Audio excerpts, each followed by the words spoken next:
ಪ್ರಧಾನ ಕಾರ್ಯದರ್ಶಿ ಶ್ರೀನಿವಾಸ್ ಇಂದಾಜಿ ಅವರಿದ್ದಾರೆ. ಈ ಕಾರ್ಯಕ್ರಮವನ್ನು ಉದ್ಘಾಟನೆಯನ್ನು ನೆರವೇರಿಸಲಿರುವ ದಕ್ಷಿಣ ಕನ್ನಡ ಜಿಲ್ಲೆಯ ಮಾನ್ಯ ಸಂಸದರಾದ ನಳಿನ್ ಕುಮಾರ್ ಕಟೀಲ್ ನಮ್ಮ ಜೊತೆಗಿದ್ದಾರೆ. ಹಿರಿಯ ಪತ್ರಕರ್ತರಾದ ಮನೋಹರ್ ಪ್ರಸಾದ್ ಅವರು ಇವತ್ತು ಪತ್ರಿಕಾ ದಿನಾಚರಣೆಯ ವಿಶೇಷ ಉಪನ್ಯಾಸವನ್ನ ನೀಡಲಿದ್ದಾರೆ. ನಮ್ಮ ಜಿಲ್ಲಾ ವಾರ್ತಾ ಇಲಾಖೆಯ ಸೀನಿಯರ್ ಅಸಿಸ್ಟೆಂಟ್ ಡೈರೆಕ್ಟರ್ ಖಾದರ್ ಅವರು ನಮ್ಮ ಜೊತೆಗಿದ್ದಾರೆ. ಇವರೆಲ್ಲರನ್ನ ಜಗನ್ನಾಥ್ ಶೆಟ್ಟಿ ಬಾಳ ಮತ್ತು ಶ್ರೀನಿವಾಸ್ ಇಂದಾಜಿ ಅವರು ವೇದಿಕೆಗೆ ಕರೆದರಬೇಕು ಅಂತ ನಾನು ಜಿಲ್ಲಾ ಕಾರ್ಯನಿರತ ಪತ್ರಕರ್ತರ ಸಂಘ ಮತ್ತು ಪತ್ರಿಕಾ ಭವನ ಆಶ್ರಯದಲ್ಲಿ ನಾವು ಪ್ರತಿ ವರ್ಷ ಪತ್ರಿಕಾ ದಿನಾಚರಣೆಯನ್ನು ಆಚರಿಸ್ತಾ ಇದ್ದೇವೆ. ಇವತ್ತಿನ ಈ ಒಂದು ಕಾರ್ಯಕ್ರಮಕ್ಕೆ ನಮ್ಮೊಂದಿಗಿದ್ದಾರೆ ಮಾನ್ಯ ಸಂಸದರು ದಕ್ಷಿಣ ಜಿಲ್ಲೆ ನಳಿನ್ ಕುಮಾರ್ ಕಟೀಲ್. ಇವರು ಈ ಸಮಾರಂಭವನ್ನು ಉದ್ಘಾಟನೆ ಮಾಡಲಿದ್ದಾರೆ. ಇವರನ್ನು ನಿಮ್ಮೆಲ್ಲರ ಪರವಾಗಿ ಅವರನ್ನು ಆತ್ಮೀಯವಾಗಿ ಸ್ವಾಗತಿಸ್ತಾ ಇದ್ದೇನೆ. ಅವರಿಗೆ ಪತ್ರಿಕಾ ಭವನ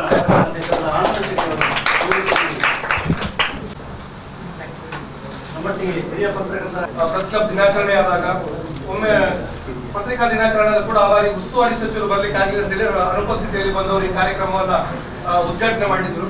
ಈಗ ಬೇರೆ ರಾಜ್ಯದ ಮುಖ್ಯಮಂತ್ರಿಗಳಾಗಿ ಡಿ.ವಿ. ಸದಾನಂದಗೌಡರು ಮುಖ್ಯಮಂತ್ರಿಗಳಾಗಿದ್ದಾಗ, ರೈಲ್ವೆ ಸಚಿವರಾಗಿದ್ದಾಗ ಅವ್ರ ಜೊತೆ ಬಂದು ಇಲ್ಲಿ ಪತ್ರಿಕಾ ಸಂವಾದ ಕಾರ್ಯಕ್ರಮದಲ್ಲಿ ಭಾಗವಹಿಸ್ತಾರೆ. ಆದ್ರೆ ಇಷ್ಟು ವರ್ಷ ಅವರಲ್ಲಿ ಅಧಿಕೃತವಾಗಿ ಒಂದು ಕಾರ್ಯಕ್ರಮಕ್ಕೆ ನಾವು ಬಹಳಷ್ಟು ಬಾರಿ ಅವರನ್ನ ಆಹ್ವಾನ ಮಾಡಬೇಕು, ನಮ್ಮ ಜೊತೆ ಇರಬೇಕು ಅಂತ ನಾವು ಚಿಂತನೆ ಮಾಡಿದ್ದೆವು. ಈ ಬಾರಿ ಪತ್ರಿಕಾ ದಿನಾಚರಣೆ ಕಾರ್ಯಕ್ರಮಕ್ಕೆ ನಾವು ಮಾನ್ಯ ಸಂಸದರ ಮೂಲಕ ಈ ಕಾರ್ಯಕ್ರಮವನ್ನು ಉದ್ಘಾಟನೆ ಮಾಡಬೇಕು ಅಂತ ನಿಶ್ಚಯ ಮಾಡಿದ್ದೆವು. ನಮ್ಗೆ ಗೊತ್ತಿದೆ ಸಂಸದರ ಕಾರ್ಯವ್ಯಾಪ್ತಿ ಮತ್ತು ಕಾರ್ಯಬಾಹುಳ್ಯ. ಇವತ್ತು ಕೂಡ ಅವರ ಪಕ್ಷದ ರಾಷ್ಟ್ರೀಯ ಅಧ್ಯಕ್ಷರು ಕೇರಳ ರಾಜ್ಯಕ್ಕೆ ಬರುವಂತ ಒಂದು ಕಾರ್ಯಕ್ರಮ, ಅವರು ಈ ಕಾರ್ಯಕ್ರಮದ ಕೇರಳಕ್ಕೆ ತೆರಳುವವರಿದ್ದಾರೆ. ಆದರೂ ನಮ್ಮೆಲ್ಲ ಅಭಿಮಾನದಿಂದ ಪ್ರೀತಿಯಿಂದ ಈ ಕಾರ್ಯಕ್ರಮಕ್ಕೆ ಆಗಮಿಸಿದ್ದಾರೆ. ನಾನು ನಮ್ಮ ಸಂಘದ ಪರವಾಗಿ, ಪ್ರೆಸ್ ಕ್ಲಬ್ನ ಪರವಾಗಿ, ಪತ್ರಿಕಾ ಭವನ ಟ್ರಸ್ಟ್ ಪರವಾಗಿ ಮತ್ತು ನಮ್ಮೆಲ್ಲರ ಪರವಾಗಿ ಈ ಪತ್ರಿಕಾ ದಿನಾಚರಣೆ ಕಾರ್ಯಕ್ರಮವನ್ನು ಅವರು ಉದ್ಘಾಟನೆ ಮಾಡಬೇಕು ಅಂತ ಅವರಲ್ಲಿ ವಿನಂತಿಸಿಕೊಳ್ತಾ ಇದ್ದೇನೆ.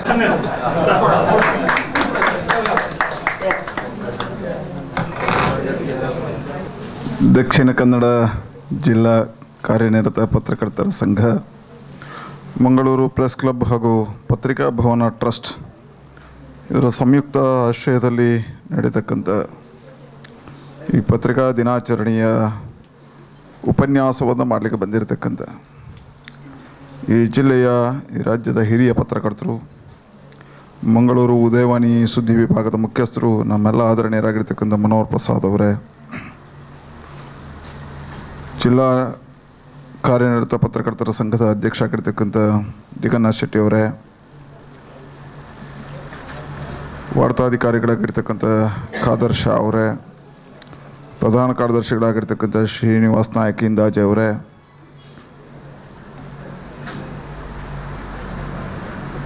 ಬಂದಿರತಕ್ಕಂಥ ಎಲ್ಲ ಪತ್ರಕರ್ತ ಬಂಧುಗಳೇ, ಪತ್ರಿಕಾ ದಿನಾಚರಣೆಯ ಶುಭಾಶಯಗಳನ್ನು ಸಲ್ಲಿಸ್ತಾ, ನನಗೆ ಜೀವನದಲ್ಲಿ 10 ಸೌಭಾಗ್ಯಗಳು ಸಿಕ್ಕಿದ್ದಾವೆ. ಯೋಗಾನುಯೋಗ. ಆದರೆ ಇವತ್ತು ನನಗೆ ಬಹಳ ಶ್ರೇಷ್ಠ ದಿನಾಚರಣೆ ಅಂತ ನಾನು ತಿಳ್ಕೊಳ್ದೆ. ಯಾಕೆ ಕೇಳಿದ್ರೆ, ನಾನು ಬಾಲ್ಯದಲ್ಲಿ ಶಾಲೆಗೆ ಹೋಗ್ತಾ ಇರತಕ್ಕಂಥ ಸಂದರ್ಭದಲ್ಲಿ ನಮ್ಮೂರಿಗೆ ಬರ್ತಿದ್ದದ್ದು ಒಂದೇ ಪತ್ರಿಕೆ, ಅದು ಉದಯವಾಣಿ. ಉದಯವಾಣಿಯಲ್ಲಿ ನಾವು ನೋಡ್ತಾ ಇರುವಂಥದ್ದು ಯಾವುದು ಅಂತ ಹೇಳಿದ್ರೆ ಮನೋಹರ್ ಪ್ರಸಾದ್ ಅವರ ಲೇಖನ. ಆಗ ಮನೋಹರ್ ಪ್ರಸಾದ್ ಯಾರು ಏನು ಗೊತ್ತಿಲ್ಲ, ಮನೋಹರ್ ಪ್ರಸಾದ್ರನ್ನು ನೋಡ್ತಿದ್ವಿ. ಹಾಗೆ ಅಂಥ ಹಿರಿಯರನ್ನು ನಾನು ಆವತ್ತಿನಿಂದ ಗೌರವದ ಸ್ಥಾನದಲ್ಲಿ ಇಟ್ಕೊಂಡವ. ಎರಡನೇದು ನಾವು ಮಾರ್ಗಕ್ಕೆ ಇಳಿದೆವು, ಹೋರಾಟಕ್ಕೆ ಇಳಿದೆವು. ಅನಿವಾರ್ಯ ನಮ್ಮ ರಾಜಕಾರಣದ ನಾಯಕತ್ವವನ್ನು ತಗೊಳ್ಬೇಕು ಅಂತ ಆದರೆ ಹೋರಾಟಗಳ ಮುಖಾಂತರ ಭಾಗವಹಿಸಬೇಕು. ಸಾರ್ವಜನಿಕ ಜೀವನದಲ್ಲಿ ಇಂಥ ಸಂಘದ ಸ್ವಯಂ ಸೇವಕನಾಗಿ ನಾನು ಇಳಿದ ಸಂದರ್ಭದಲ್ಲಿ ನನಗೆ ನಿರಂತರ ನನ್ನ ಹೆಸರು ಬರಬೇಕು, ಅದು ಸಹಜವಾಗಿರ್ತಕ್ಕಂಥ ರಾಜಕಾರಣದಲ್ಲಿ. ಆಗ ನಾಯಕನಾಗೋದು ಹೋರಾಟದ ಮುಖಾಂತರ, ಮಾರ್ಗದಲ್ಲಿ ಇಳಿದು. ಇವತ್ತು ನಾಯಕರಾಗೋದು ಫ್ಲೆಕ್ಸಿಯಲ್ಲಿ ಫೋಟೋ ಹಾಕೋದ್ರ ಮುಖಾಂತರ. ಆಗ ನಾಯಕನಾಗಬೇಕು ಅಂತ ಆದರೆ, ಪತ್ರಿಕೆಗಳಲ್ಲಿ ಹೆಸರು ಬರಬೇಕು ಅಂತಾದರೆ, ಆಗ ನಾವು ಬೆಳಗ್ಗೆನೆಲ್ಲ ಪೇಪರಲ್ಲಿ ಹುಡುಕೋದು, ನಮ್ಮ ಹೆಸರು ಬರ್ತಿಲ್ಲ. ಸಂಜೆ ವಾಣಿಯಲ್ಲಿ ಒಂದು ಬರ್ತಿತ್ತು, ಜಗನ್ನಾಥ್ ಬಾಳರ ಕೊಡುಗೆಯಿಂದ. ಹೀಗಾಗಿ ಇಂಥ ಎಲ್ಲ ಇವತ್ತು ನನ್ನ ಮಿತ್ರ ಸಿನ್ನ ಇದ್ದಾರೆ, ಖಾದರ್ ಶಾ ಇದ್ದಾರೆ, ಇವೆಲ್ಲ ನಮ್ಮ ಬೈಕಂಪಳ್ಳಿಯವರಂಥ ಹಿರಿಯರ ಮಧ್ಯೆ ಇರತಕ್ಕಂಥ ಬಹಳ ಅವಕಾಶವನ್ನು ಕೊಟ್ಟಿದ್ದೀರಿ. ನಿಮಗೆ ನಾನು ಕೃತಜ್ಞನಾಗಿದ್ದೇನೆ. ಪತ್ರಿಕಾ ದಿನಾಚರಣೆಗೆ ನನ್ನನ್ನು ಕರೆದು ಈ ಅವಕಾಶ ಕೊಟ್ಟದ್ದಕ್ಕೆ ಎಲ್ಲ ಪತ್ರಿಕಾಕರ್ತ ಬಂಧುಗಳಿಗೆ ನಾನು ಅಭಿನಂದನೆ ಮತ್ತು ಧನ್ಯವಾದಗಳನ್ನು ಸಲ್ಲಿಸ್ತೇನೆ. ವಿಶೇಷವಾಗಿ ಇವತ್ತು ನಮ್ಮ ದೇಶದಲ್ಲಿ 4ನೇ ಅಂಗ ಯಾವುದು? 3 ಅಂಗಗಳನ್ನು ಸಂವಿಧಾನಿಕ ಬದ್ಧವಾಗಿ ಮಾಡಿದ್ರು. 4ನೇ ಅಂಗ ಪತ್ರಿಕಾ ರಂಗ ಅಂತ ಹೇಳ್ತೀವಿ. ಯಾಕಿದರ ಮಹತ್ವಗಳು ಕೇಳಿದರೆ, ದೇಶ ಗುಲಾಮಗಿರಿಯಲ್ಲಿ ಇರತಕ್ಕಂಥ ಸಂದರ್ಭದಲ್ಲಿ, ಸ್ವಾತಂತ್ರ್ಯ ಸಂಗ್ರಾಮದ ಪೂರ್ವದಲ್ಲಿ ಸ್ವಾತಂತ್ರ್ಯ ನೇತಾರರೆಲ್ಲ ಒಂದೊಂದು ಪತ್ರಿಕೆಗಳನ್ನು ಪ್ರಾರಂಭ ಮಾಡಿದರು. ಬಾಲಗಂಗಾಧರ ತಿಲಕರು ಕೇಸರಿ, ಗಾಂಧೀಜಿಯವರು ಹರಿಜನ ಅನ್ನತಕ್ಕಂಥ ಪತ್ರಿಕೆಯ ಮುಖಾಂತರ ಸಮಾಜವನ್ನು ಜಾಗೃತಿ ಮಾಡತಕ್ಕಂಥ, ಸಮಾಜವನ್ನು ಹೋರಾಟದ ಸೆಳೆತಕ್ಕೆ ಎಳಿಸ್ಕೊಂಡು ಬಂದಿರತಕ್ಕಂಥ ಒಂದು ಅಂಗ ಯಾವುದು ಕೇಳಿದರೆ ಅದು ಪತ್ರಿಕಾ ರಂಗ. ಹಾಗಾಗಿ ಸಮಾಜವನ್ನು ಒಗ್ಗೂಡಿಸುವಲ್ಲಿ ಮತ್ತು ಸಮಾಜವನ್ನು ಹೋರಾಟದ ಚಾಪುವಲ್ಲಿ ಧುಮುಕಿಸಿದ್ರಲ್ಲಿ ಪತ್ರಿಕಾ ರಂಗದ ಕೊಡುಗೆ ಅದ್ಭುತವಾಗಿರ್ತಕ್ಕಂಥ. ಈ ದೇಶದಲ್ಲಿ ಸ್ವಾತಂತ್ರ್ಯ ನಂತರದ ದಿನಗಳಲ್ಲಿ ಪ್ರಜಾಪ್ರಭುತ್ವದ ಕಗ್ಗೊಲೆ ಆಯಿತು. ಇಂದಿರಾ ಗಾಂಧಿಯವರು ತುರ್ತು ಪರಿಸ್ಥಿತಿಯನ್ನು ಹೇರಿದರು. ಆ ಸಂದರ್ಭದಲ್ಲೂ ಇಡೀ ದೇಶದಲ್ಲಿ ಜಾಗೃತಿ ಮಾಡತಕ್ಕಂಥದ್ದು ಪತ್ರಿಕೆ. ಕಹಳೆ ಅನ್ನತಕ್ಕಂಥ ಪತ್ರಿಕೆಯ ಮುಖಾಂತರ ಇಡೀ ದೇಶದಲ್ಲಿ ಒಂದು ಸ್ವಾತಂತ್ರ್ಯ ಸಂಗ್ರಾಮದ ಮೊಳಕೆ ಹೊಡಿತು. ಹೇಳಿದರೆ ಈ ದೇಶದಲ್ಲಿ ಹೋರಾಟಕ್ಕೆ ಚಾಪು ಮತ್ತು ದೇಶಕ್ಕೆ ಒಂದು ಗುರುತನ್ನು ತೋರಿಸಿರ್ತಕ್ಕಂಥದ್ದು ಪತ್ರಿಕಾ. ಹಾಗಾಗಿ ಪತ್ರಿಕೆ ಬಹಳ ಪ್ರಾಮುಖ್ಯವಾಗಿರ್ತಕ್ಕಂಥ ಅಂಶ ಯಾವುದು ಹೇಳಿದ್ರೆ, ದೇಶ ಸಮಸ್ಯೆಯಲ್ಲಿ ಸಿಲುಕಿದಾಗ, ದೇಶ ಗುಲಾಮಗಿರಿಗೆ ಸಿಲುಕಿದಾಗ, ದೇಶಕ್ಕೆ ಅನ್ಯಾಯಗಳಾದಾಗ ಪತ್ರಿಕೆ ಬಹಳಷ್ಟು ಪ್ರಭಾವವನ್ನು ಬೀರಿದೆ, ಸಮಾಜವನ್ನು ಜಾಗೃತಿ ಮೂಡಿಸಿದೆ. ಇವತ್ತು 175 ವರ್ಷಗಳ ಇತಿಹಾಸವನ್ನು ಈ ಮಾಧ್ಯಮ ರಂಗ ಪಡೆದಿದೆ. 175 ವರ್ಷದ ಸಂದಿಗ್ಧ ಪರಿಸ್ಥಿತಿಯಲ್ಲಿ 3 ವಿಭಾಗಗಳಾಗಿ ಇವತ್ತು ಹೋಗ್ತಾ ಇದೆ. ಒಂದು ದೃಶ್ಯ ಮಾಧ್ಯಮಗಳು, ಕಳೆದ 20 ವರ್ಷಗಳಿಂದ ಇವತ್ತು ದೃಶ್ಯ ಮಾಧ್ಯಮ ಒಂದು ಆಗ್ತಾ ಇದೆ. ಇನ್ನೊಂದು ಮುದ್ರಣ ಮಾಧ್ಯಮವಾಗಿ 2ನೇದು ಹೋಗ್ತಾ ಇದೆ. 3ನೇದು ನವ ಮಾಧ್ಯಮವಾಗಿ 3ನೇದು ಸೋಷಿಯಲ್ ಮೀಡಿಯಾಗಳು ಇವತ್ತು ಸಮಸ್ಯೆಗಳನ್ನು ನೋಡ್ತಾ ಇದೆ. ನನಗೇನಿಸ ಕಳೆದ 175 ವರ್ಷಗಳಲ್ಲಿ ನಮ್ಮ ಸಿದ್ಧಾಂತದಿಂದ, ತಮ್ಮ ವಿಶ್ವಾಸಾರ್ಹತೆಯಲ್ಲಿ ಮುದ್ರಣ ರಂಗ ತಪ್ಪಿದೆ ಅಂತ ಅನಿಸುವುದಿಲ್ಲ. ಮುದ್ರಣ ರಂಗ ಕಾಂಪಿಟಿಷನ್ಗಳಿತ್ತು. ನನಗೆ ಒಂದು ಸಾರಿ ಮನೋಹರ್ ಪ್ರಸಾದ್ ಹೇಳಿದ ನೆನಪಿದೆ. ಅವರ ಸನ್ಮಾನದ ದಿವಸ 2 ಅಂಶಗಳನ್ನು ಉಲ್ಲೇಖ ಮಾಡಿದರು. ಆಗಿನ ಕಾಲದ ಪತ್ರಕರ್ತರ ಸಮಸ್ಯೆಗಳು, ಫೋಟೋ ತೆಗೆಯೋದು, ಹಿಡ್ಕೊಂಡು ಬಸ್ಸಲ್ಲಿ ಹೋಗೋದು, ಇಲ್ಲಿಂದ ಮಣಿಪಾಲಕ್ಕೆ ಹೋಗೋದು, ಆಗ ಬರುವ ಕಷ್ಟಗಳು. ಇವತ್ತು ನೀವು ಫೋಟೋ ತೆಗೆಯೋದಕ್ಕಿಂತ ಮುಂಚೆ ಇಡೀ ಜಿಲ್ಲೆಯಲ್ಲಿ ಆ ಫೋಟೋ ಬಂದಿರ್ತದೆ ವಾಟ್ಸಪ್ ಮುಖಾಂತರ. ಹಾಗಾಗಿ ನಿಮ್ಮ ಫೋಟೋ ಮರುದಿವಸ ಬರೋದು, ಆವತ್ತು 5 ನಿಮಿಷದಲ್ಲಿ ಒಂದು ಅಪಘಾತ ಆದರೆ 2 ಸೆಕೆಂಡಲ್ಲಿ ಇಡೀ ಜಿಲ್ಲೆಯಲ್ಲಿ. ಆಗ ಇದ್ದ ಸವಾಲು ಬೇರೆ, ಈಗ ಇರುವ ಸವಾಲುಗಳು ಬೇರೆ. ಆದರೆ ಇದೆಲ್ಲದರ ಮಧ್ಯೆ ಮುದ್ರಣ ರಂಗ ಬಹಳಷ್ಟು ವಿಶ್ವಾಸಾರ್ಹತೆಯನ್ನು ಕಳ್ಕೊಂಡಿದೆ ಅಂತ ಅನಿಸೋದಿಲ್ಲ. ಆದರೆ ದೃಶ್ಯ ಮಾಧ್ಯಮಗಳು ಇವತ್ತು TRPಯ ಮುಖಾಂತರವಾಗಿ ಹೋರಾಟಕ್ಕಿಳಿದ ಕಾರಣ, TRPಗೋಸ್ಕರ ಒಂದಷ್ಟು ದಾರಿಗಳನ್ನು ತಪ್ಪಿರ್ತಕ್ಕಂಥದ್ದು, ಸತ್ಯಾಸತ್ಯತೆಯನ್ನು ತಿಳಿಸುವಲ್ಲಿ ವ್ಯತ್ಯಾಸಗಳಿರ್ತಕ್ಕಂಥದ್ದು, ವೇಗವಾಗಿ ಕೊಟ್ಟಿರ್ತಕ್ಕಂಥ ನಾವು ಸ್ಪರ್ಧಾ ಮನೋಮುಖವಾಗಿರ್ತಕ್ಕಂಥ ಇದರಿಂದ ಇವತ್ತು ವ್ಯತ್ಯಾಸಗಳಾಗಿರ್ತಕ್ಕಂಥದ್ದನ್ನು ಕಂಡಿದ್ದೇವೆ. ವಿಶೇಷವಾಗಿ ಈಗ ಬೆಳಗ್ಗೆ ಮನೋಹರ್ ಪ್ರಸಾದ್ ಒಂದು ಮಾತು ಹೇಳಿದರು. ನಮ್ಮ ಜಿಲ್ಲೆ ಅದರಲ್ಲಿ 2-3 ವಿಶೇಷತೆಗಳನ್ನು ಪಡೆದಿದೆ. ಒಂದು, ಮಂಗಳೂರು ಸಮಾಚಾರ ಅನ್ನತಕ್ಕಂಥ ಪತ್ರಿಕೆ ಮಂಗಳೂರಿನಲ್ಲಿ ಅರ್ಮನ್ ಮುಗ್ಲಿಂಗ್ ಅನ್ನತಕ್ಕಂಥವರು ಕನ್ನಡದ ಪ್ರಥಮ ಪತ್ರಿಕೆಯನ್ನು ಪ್ರಾರಂಭ ಮಾಡಿದರು. ಹಾಗಾಗಿ ದಕ್ಷಿಣ ಕನ್ನಡ ಜಿಲ್ಲೆ ಮಾಧ್ಯಮ ರಂಗಕ್ಕೆ ಒಂದು ಅದ್ಭುತವಾಗಿರ್ತಕ್ಕಂಥ ಕೊಡುಗೆಯನ್ನು ರಾಜ್ಯದಲ್ಲಿ ಕೊಟ್ಟಿದೆ ಅಂತ ನಾವು ಬಹಳ ಹೆಮ್ಮೆಯಿಂದ ಹೇಳ್ಬೋದು. ಹಾಗೆ 2 ವಿಷಯಗಳನ್ನು ಹೇಳಿದರು. ಯಾವುದು ಅಂತ ಹೇಳಿದ್ರೆ, ಕಾದಂಬರಿಯನ್ನು ರಚನೆ ಮಾಡಿದ್ದು ದಕ್ಷಿಣ ಕನ್ನಡ ಜಿಲ್ಲೆ ಮೊದಲಿಗೆ. ಸಾಹಿತ್ಯದಲ್ಲಿ 3 ಜ್ಞಾನಪೀಠ ಪ್ರಶಸ್ತಿಗಳನ್ನು ಪಡೆದಿರತಕ್ಕಂಥ ಅವಿಭಜಿತ ದಕ್ಷಿಣ ಕನ್ನಡ ಜಿಲ್ಲೆ. ಹೀಗೆ ಎಲ್ಲ ರಂಗದಲ್ಲೂ ನಮ್ಮ ಜಿಲ್ಲೆ ಕೊಟ್ಟಿದೆ. ಅದರಲ್ಲಿ ವಿಶೇಷವಾಗಿ ಇವತ್ತು ಪತ್ರಿಕೆಗಳಿಗೆ ಮೊದಲ ಸ್ಥಾನವನ್ನು ನಮ್ಮ ಜಿಲ್ಲೆ ಕೊಟ್ಟಿದೆ. ಇವತ್ತು ಬಹಳ ಸಮಸ್ಯೆ ಮಧ್ಯೆ ಪತ್ರಕರ್ತರಿದ್ದಾರೆ. ನನಗೆ ಅನಿಸ್ತದೆ, ಒಂದು ಸ್ಪರ್ಧಾತ್ಮಕ ಮನೋಭಾವದ ಅಡಿಯಲ್ಲಿರ್ತಕ್ಕಂಥದ್ದು, ಪತ್ರಿಕೆ ಬಂದಿರತಕ್ಕಂಥದ್ದು ಜನಪರ ಹೋರಾಟ, ಹಕ್ಕಿಗಾಗಿ ಪತ್ರಿಕೆ ಆದ್ಯತೆಗಳು ಇದ್ದಾವೆ ಅನ್ನುವಂಥ ನೆನಪಿನಲ್ಲಿಟ್ಕೊಂಡು ನಾವು ಮಾಡಬೇಕಾಗಿರೋದು. ಮತ್ತು ಮಾಧ್ಯಮದ ಮೂಲ ಆಶಯಕ್ಕೆ ಧಕ್ಕೆ ತರದ ರೀತಿಯಲ್ಲಿ ನಾವು ಕೆಲಸ ಕಾರ್ಯಗಳನ್ನು ಮಾಡಬೇಕಾಗಿರ್ತಕ್ಕಂಥ ಜವಾಬ್ದಾರಿಯಲ್ಲಿರ್ತಕ್ಕಂಥ. 3ನೇದು ಸೋಷಿಯಲ್ ಮೀಡಿಯಾದ ಕಾಂಪಿಟೇಷನ್ನ ಮಧ್ಯೆ ಮಾಧ್ಯಮಗಳನ್ನು ಉಳಿಸಬೇಕಾಗಿರ್ತದೆ. ಮತ್ತು ಇವತ್ತು ಮುದ್ರಣ ರಂಗಕ್ಕಿಂತ ಹೆಚ್ಚು ದೃಶ್ಯ ಮಾಧ್ಯಮಗಳು ಪ್ರಭಾವಶಾಲಿಯಾಗಿರೋದ್ರಿಂದ ಮುದ್ರಣ ಪತ್ರಿಕೆಗಳಲ್ಲಿರ್ತಕ್ಕಂಥ ಸಮಸ್ಯೆಗಳನ್ನು, ಇದೆಲ್ಲದರ ಮಧ್ಯೆ ಇವತ್ತು ಪತ್ರಕರ್ತರು ಕೆಲಸ ಮಾಡಬೇಕಾಗಿರ್ತಕ್ಕಂಥ ಜವಾಬ್ದಾರಿಯಲ್ಲಿ ಇದ್ದೇವೆ. ಆದರೆ ನನಗೆ ಅನಿಸ್ತದೆ, ಇವತ್ತು ಭಾಳ ಪತ್ರಕರ್ತ ಏನು ಕೇಳಿದ್ರೆ, ಪತ್ರಕರ್ತನಿಗೆ ಎಲ್ಲವೂ ಸಾಧ್ಯ ಇದೆ. ಸೃಷ್ಟಿ ಮಾಡ್ತಕ್ಕಂಥದ್ದು ಪತ್ರಕರ್ತ. ನಾನು ಅದಕ್ಕೆ ಹೇಳಲಿಕ್ಕಿದೆ, ಪತ್ರಕರ್ತರು ಹೇಳಿದರೆ ಬ್ರಹ್ಮ ಇದ್ದಾಗೆ, ಹಾಗೆ ವಿಷ್ಣು ಅವನಿ, ಶಿವನೂ ಹಾಗೆ ಅವನಿ. ಯಾಕೆ ಹೇಳಿದ್ರೆ ವ್ಯಕ್ತಿಯ ನಿರ್ಮಾಣವೂ ಅವ್ರು ಮಾಡ್ತಾರೆ. ಇದಕ್ಕೆ ಉದಾಹರಣೆ ಕೇಜ್ರಿವಾಲ್, ಒಬ್ಬ ಮುಖ್ಯಮಂತ್ರಿಯನ್ನು ತಂದಿದ್ದಾರೆ. ವ್ಯಕ್ತಿಯನ್ನು ಮುಗಿಸ್ಲಿಕ್ಕೂ ಬಹಳ ಕಷ್ಟ ಇಲ್ಲ, ಹೇಳಿದ್ರೆ ಮಾಧ್ಯಮಗಳು ಅಷ್ಟು ಪ್ರಭಾವಶಾಲಿಯಾಗಿದ್ದಾವೆ. ಅದಕ್ಕೆ ಬ್ರಹ್ಮ ವಿಷ್ಣು ಮಹೇಶ್ವರ 3 ಸ್ಥಾನಗಳಲ್ಲಿ ಮಾಧ್ಯಮಗಳಿದ್ದಾವೆ.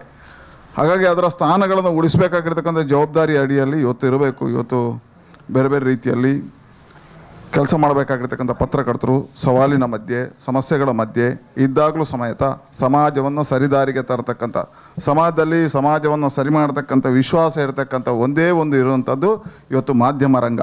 ಹಾಗಾಗಿ ಮಾಧ್ಯಮ ರಂಗದಲ್ಲಿ ಪತ್ರಕರ್ತರ ಜವಾಬ್ದಾರಿಗಳ ಅಡಿಯಲ್ಲಿ ಇವತ್ತು ಸಮಾಜವನ್ನು ತಿದ್ದುವ, ಸಮಾಜವನ್ನು ಬೆಳೆಸುವ, ಸಮಾಜವನ್ನು ಎತ್ತರಕ್ಕೇರಿಸುವ 3 ಜವಾಬ್ದಾರಿಗಳು ಮಾಧ್ಯಮ ರಂಗಕ್ಕೆ ಇದೆ ಅಂತ ಹೇಳ್ತಾ ನಿಮ್ಮ ಇವತ್ತು ಇಂತಹ ಪತ್ರಿಕಾ ದಿನಾಚರಣೆಗೆ ಶುಭಾಶಯಗಳನ್ನು ಸಲ್ಲಿಸ್ತಾ, ಇದರ ಮುಖಾಂತರ ವಿಶೇಷವಾಗಿ ದಕ್ಷಿಣ ಕನ್ನಡ ಜಿಲ್ಲೆಯ ಪತ್ರಕರ್ತರಿಗೆ ಅವ್ರದ್ದೇ ಆಗಿರ್ತಕ್ಕಂಥ ಗೌರವಗಳಿದೆ, ಅವ್ರದ್ದೇ ಆಗಿರ್ತಕ್ಕಂಥ ಜವಾಬ್ದಾರಿಗಳ ಅಡಿಯಲ್ಲಿ ನಿರ್ವಹಣೆ ಮಾಡ್ತಕ್ಕಂಥವ್ರು ಅಂತ ನಮಗೂ ಭಾಳ ಹೆಮ್ಮೆ ಇದೆ. ನಾವು ಬೇರೆ ಬೇರೆ ಕಡೆಗಳಲ್ಲಿ ಪತ್ರಿಕಾ ಹೋಗಿ ಮಾಡಿರ್ತಕ್ಕಂಥ ಪ್ರೆಸ್ ವ್ಯತ್ಯಾಸವು ದಕ್ಷಿಣ ಕನ್ನಡ ಜಿಲ್ಲೆಯ ಪ್ರೆಸ್ಸಿಗೆ ವ್ಯತ್ಯಾಸಗಳಿದ್ದಾವೆ. ಇಲ್ಲಿ ಗೌರವಗಳನ್ನು ಮತ್ತು ಉಳಿಸಿಕೊಂಡು ನಾವು ಮಾಡ್ತಾ ಇದ್ದೇವೆ. ಅದಕ್ಕೋಸ್ಕರ ನಿಮಗೆಲ್ರಿಗೂ ಅಭಿನಂದನೆಗಳನ್ನು ಸಲ್ಲಿಸ್ತಾ ಇಂತಹ ಕಾರ್ಯಕ್ರಮದಲ್ಲಿ ಅವಕಾಶ ಮಾಡಿಕೊಟ್ಟದಕ್ಕೆ ನಿಮಗೆಲ್ರಿಗೂ ಮತ್ತೊಮ್ಮೆ ಕೃತಜ್ಞನಾಗಿ ಈ ಕಾರ್ಯಕ್ರಮಕ್ಕೆ ಶುಭವನ್ನು ಹಾರೈಸಿ.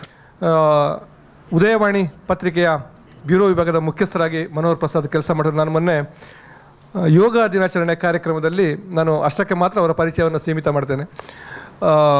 ಇಲ್ಲಿಯ ರೆಡ್ ಕ್ರಾಸ್ ಸಂಸ್ಥೆಯವರು, ಪತಂಜಲಿ ಸಮಿತಿ, ಬೇರೆ ಬೇರೆ ಸಂಘ ಸಂಸ್ಥೆಗಳು ಒಂದು ಕಾರ್ಯಕ್ರಮದಲ್ಲಿ ಮನೋಹರ್ ಪ್ರಸಾದ್ ಅವರನ್ನು ಒಂದು ಸನ್ಮಾನ ಮಾಡುವಂಥ ಕಾರ್ಯಕ್ರಮ ಇತ್ತು. ಈಗಾಗಲೇ ಅವರು ಕರ್ನಾಟಕದ ರಾಜ್ಯೋತ್ಸವ ಪ್ರಶಸ್ತಿ ಮತ್ತು ಮಾಧ್ಯಮ ಅಕಾಡೆಮಿ ಪ್ರಶಸ್ತಿ ಸೇರಿದಂತೆ 100 ಪ್ರಶಸ್ತಿಗಳನ್ನು ಅವರ ಪತ್ರಿಕೋದ್ಯಮಕರು ಪಡೆದಿದ್ದಾರೆ. ಆದರೆ ಅಲ್ಲಿಯ ಆ ಕಾರ್ಯಕ್ರಮ ಆಯೋಜನೆ ಮಾಡಿದವರು ಭಾಳ ಚೆನ್ನಾಗಿ ಮನೋಹರ್ ಪ್ರಸಾದ್ರಿಗೆ ಒಂದು ಬಿರುದು ಕೊಟ್ಟಿದ್ರು. ನನಗೂ ಕೂಡ ಆ ಕಾರ್ಯಕ್ರಮದಲ್ಲಿ ಒಬ್ಬ ಅತಿಥಿಯಾಗಿ ಭಾಗವಹಿಸಲಿಕ್ಕೆ ಅವಕಾಶ ಸಿಕ್ಕಿತ್ತು. ಮಾಧ್ಯಮ ರತ್ನ ಅಂತ ಹೇಳುವಂಥ ಒಂದು ಬಿರುದು ಒಂದು ನೀಡಿ ಅವರಿಗೆ ಸನ್ಮಾನ ಮಾಡಿದ್ರು. ನನಗೂ ಸಹ ಭಾಳ ಖುಷಿ ಆಯಿತು. ನಾನು ಹೇಳಿದೆ, ಸಾಮಾನ್ಯವಾಗಿ ನಾವು ಸಾಮ್ರಾಟ, ಸಾರ್ವಭೌಮ ಅವನು ಅದಕ್ಕೆ ಅರ್ಹರಾಗಿರುವುದಿಲ್ಲ, ಆದರೂ ಅಂತೆಲ್ಲ ಹೆಸರುಗಳನ್ನು ಕೊಟ್ಟು ನಾವು ಪ್ರಶಸ್ತಿ ಕೊಡ್ತೀವಿ. ಇವತ್ತು ಆ ಸಂಘ ಸಂಸ್ಥೆಯನ್ನು ಮಾಧ್ಯಮ ರತ್ನ ಅಂತ ಗುರುತಿಸಿ ಅದು ನಿಜವಾಗಿಯೂ ಮನೋಹರ್ ಪ್ರಸಾದ್ಗೆ ಅನ್ವರ್ಥವಾಗುವಂಥ ಹೆಸರು. ನಾನು ಯಾಕೆ ಈ ಮಾತನ್ನು ಹೇಳ್ತಾ ಇದ್ದೇನೆ ಅಂದರೆ, ನಾನು ಉಲ್ಲೇಖ ಮಾಡಿದ ಕಳೆದ 1984 ಇರಬೇಕು, ಸ್ವಲ್ಪ ತಪ್ಪಿದರೆ ಮತ್ತೆ ಅವರು ಹೇಳ್ತಾರೆ ಯಾವಾಗ ಅವರು ನಮ್ಮ ಪತ್ರಿಕೋದ್ಯಮ ಕ್ಷೇತ್ರಕ್ಕೆ ಬಂದರು ಅಂತ ಹೇಳಿದ್ರು. ಈ 3 ದಶಕದ ಅವಧಿಯಲ್ಲಿ ಹೆಚ್ಚು ಕಡಿಮೆ 100 ಮಂದಿ ವರದಿಗಾರರಾಗಿಯೋ, ಸಂಪಾದಕರಾಗಿಯೋ, ಉಪಸಂಪಾದಕರಾಗಿಯೋ, ರಾಜ್ಯ ಮಟ್ಟದಲ್ಲಿ ನಮ್ಮ ಪತ್ರಿಕೆಗಳ ಸಂಪಾದಕರಾಗಿ ನಮ್ಮ ಜಿಲ್ಲೆಯಿಂದ, ಉಡುಪಿಯಿಂದ, ದಕ್ಷಿಣ ಕನ್ನಡದಿಂದ ಕೆಲಸ ಮಾಡಿದವರಿದ್ದಾರೆ. ಆದರೆ ನಾನು ತುಂಬ ಕಡೆ ಹೇಳ್ತಾ ಇದ್ದೇನೆ, ಒಬ್ಬ ಪತ್ರಕರ್ತನಿಗೆ ಸೆಲೆಬ್ರಿಟಿ ಆಗಲಿಕ್ಕೆ ಆಗ್ತದೆ ಅಂತ ಹೇಳಿದರೆ ಅದು ಮನೋಹರ್ ಪ್ರಸಾದ್ ಒಬ್ಬರಿಂದ ಮಾತ್ರ ಸಾಧ್ಯ ಆಗಿದೆ. ಅದು ನಮಗೆಲ್ಲರಿಗೂ ಭಾಳ ಹೆಮ್ಮೆ. ಮನೋಹರ್ ಪ್ರಸಾದ್ರನ್ನು ನಾವು ಆ ಕಾರಣಕ್ಕೋಸ್ಕರ ಅವರ ತುಂಬ ಗೌರವಿಸ್ತೇವೆ. ನಾನು ಹೇಳಿದೆ, ಅಲ್ಲಿ ನಾವು ಬೇರೆ ಕಡೆ ಎಲ್ಲ ಹೋದಾಗ ನಾವು ಹಿಂದೆ ಮೊನ್ನೆ ನಾನು ಜಗನ್ನಾಥ್ ಶೆಟ್ಟಿ ಬಾಳರೊಮ್ಮೆ ಶ್ರವಣ ಬೆಳಗ್ಗೆ ಹೋಗಿದ್ದೆವು. ನೀವು ಎಲ್ಲಿ ಅವರು ಅಂತ ಕೇಳುವಾಗ ಮಂಗಳೂರಿನ ಪತ್ರ ಕೇಳಿದವ್ರಿಗೆ ಯಾರ್ದು ಪರಿಚಯ ಇಲ್ಲ. ಅವರಿಗೆ ಮನೋಹರ್ ಪ್ರಸಾದ್ ನಿಮ್ಮ ಮಂಗಳೂರಿನವರು ಅಂತ ಕೇಳ್ತಾರೆ ಅವರು. ಅಂದರೆ ಹೊರ ಜಿಲ್ಲೆಗಳಲ್ಲಿ, ನಮ್ಮ ರಾಜ್ಯದಲ್ಲಿ ಒಬ್ಬ ಪತ್ರಕರ್ತ ಕೇವಲ ಪತ್ರಿಕೆಗೆ ಸೀಮಿತವಾಗದೆ ಹೇಗೆ ತನ್ನ ವ್ಯಾಪ್ತಿಯನ್ನು ಮೀರಿ ಬೆಳಿಬೋದು ಅಂತ ಹೇಳುವಂಥದ್ದನ್ನು ಮನೋಹರ್ ಪ್ರಸಾದ್ ಅವರ ವೃತ್ತಿಯ ಹೆಚ್ಚು ಕಡಿಮೆ ಇದೊಂದು ಕೊನೆಯ ವರ್ಷದಲ್ಲಿದ್ದಾರೆ. ಈ ವರ್ಷದ ಪತ್ರಿಕಾ ದಿನಾಚರಣೆ ಕಾರ್ಯಕ್ರಮಕ್ಕೆ ಅವರೇ ಬಂದು ನಮಗೆ ಮಾರ್ಗದರ್ಶನ ನೀಡಬೇಕು ಅಂತೇಳಿ ನಾವು ಯೋಚನೆ ಮಾಡಿದ ಕಾರಣ ನಮ್ಮ ಜೊತೆ ಇವತ್ತು ಮನೋಹರ್ ಪ್ರಸಾದ್ ಅವರು ಇದ್ದಾರೆ. ಸಮಾಜ ಮತ್ತು ಮಾಧ್ಯಮದ ಜವಾಬ್ದಾರಿಗಳ ಕುರಿತು ನಮಗೆ ಹಿರಿಯ ಪತ್ರಕರ್ತ ಮನೋಹರ್ ಪ್ರಸಾದ್ ಅವರು ಮಾರ್ಗದರ್ಶನ ನೀಡಲಿಕ್ಕಿದ್ದಾರೆ.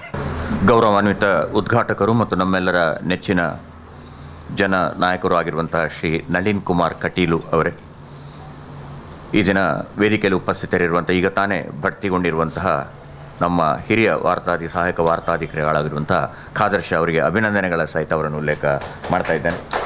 ಹಾಗೆ ಈ ಕಾರ್ಯಕ್ರಮಕ್ಕೆ ಪ್ರತಿ ವರ್ಷ ಬರಲು ಮತ್ತು ಈಗ ಇತ್ತೀಚೆಗಂತೂ ಭಾಳ ಒತ್ತಾಯಪೂರ್ವಕವಾಗಿ ನಾನು ಕರೆಯುವಂಥ ಪ್ರೀತಿಯ ಜಗನ್ನಾಥ್ ಶೆಟ್ಟಿ ಬಾಳವರೇ, ಹಾಗೆ ಭಾಳ ಪ್ರೀತಿಯ ಶಿನ್ನ ಅವ್ರ ಬಗ್ಗೆ ಮತ್ತೆ ಹೇಳಲಿಕ್ಕೆ ಒಂದು ಎಕ್ಸ್ಕ್ಲೂಸಿವ್ ಇದೆ, ಬ್ರೇಕಿಂಗ್ ನ್ಯೂಸ್ ಇದೆ ಅವ್ರ ಬಗ್ಗೆ.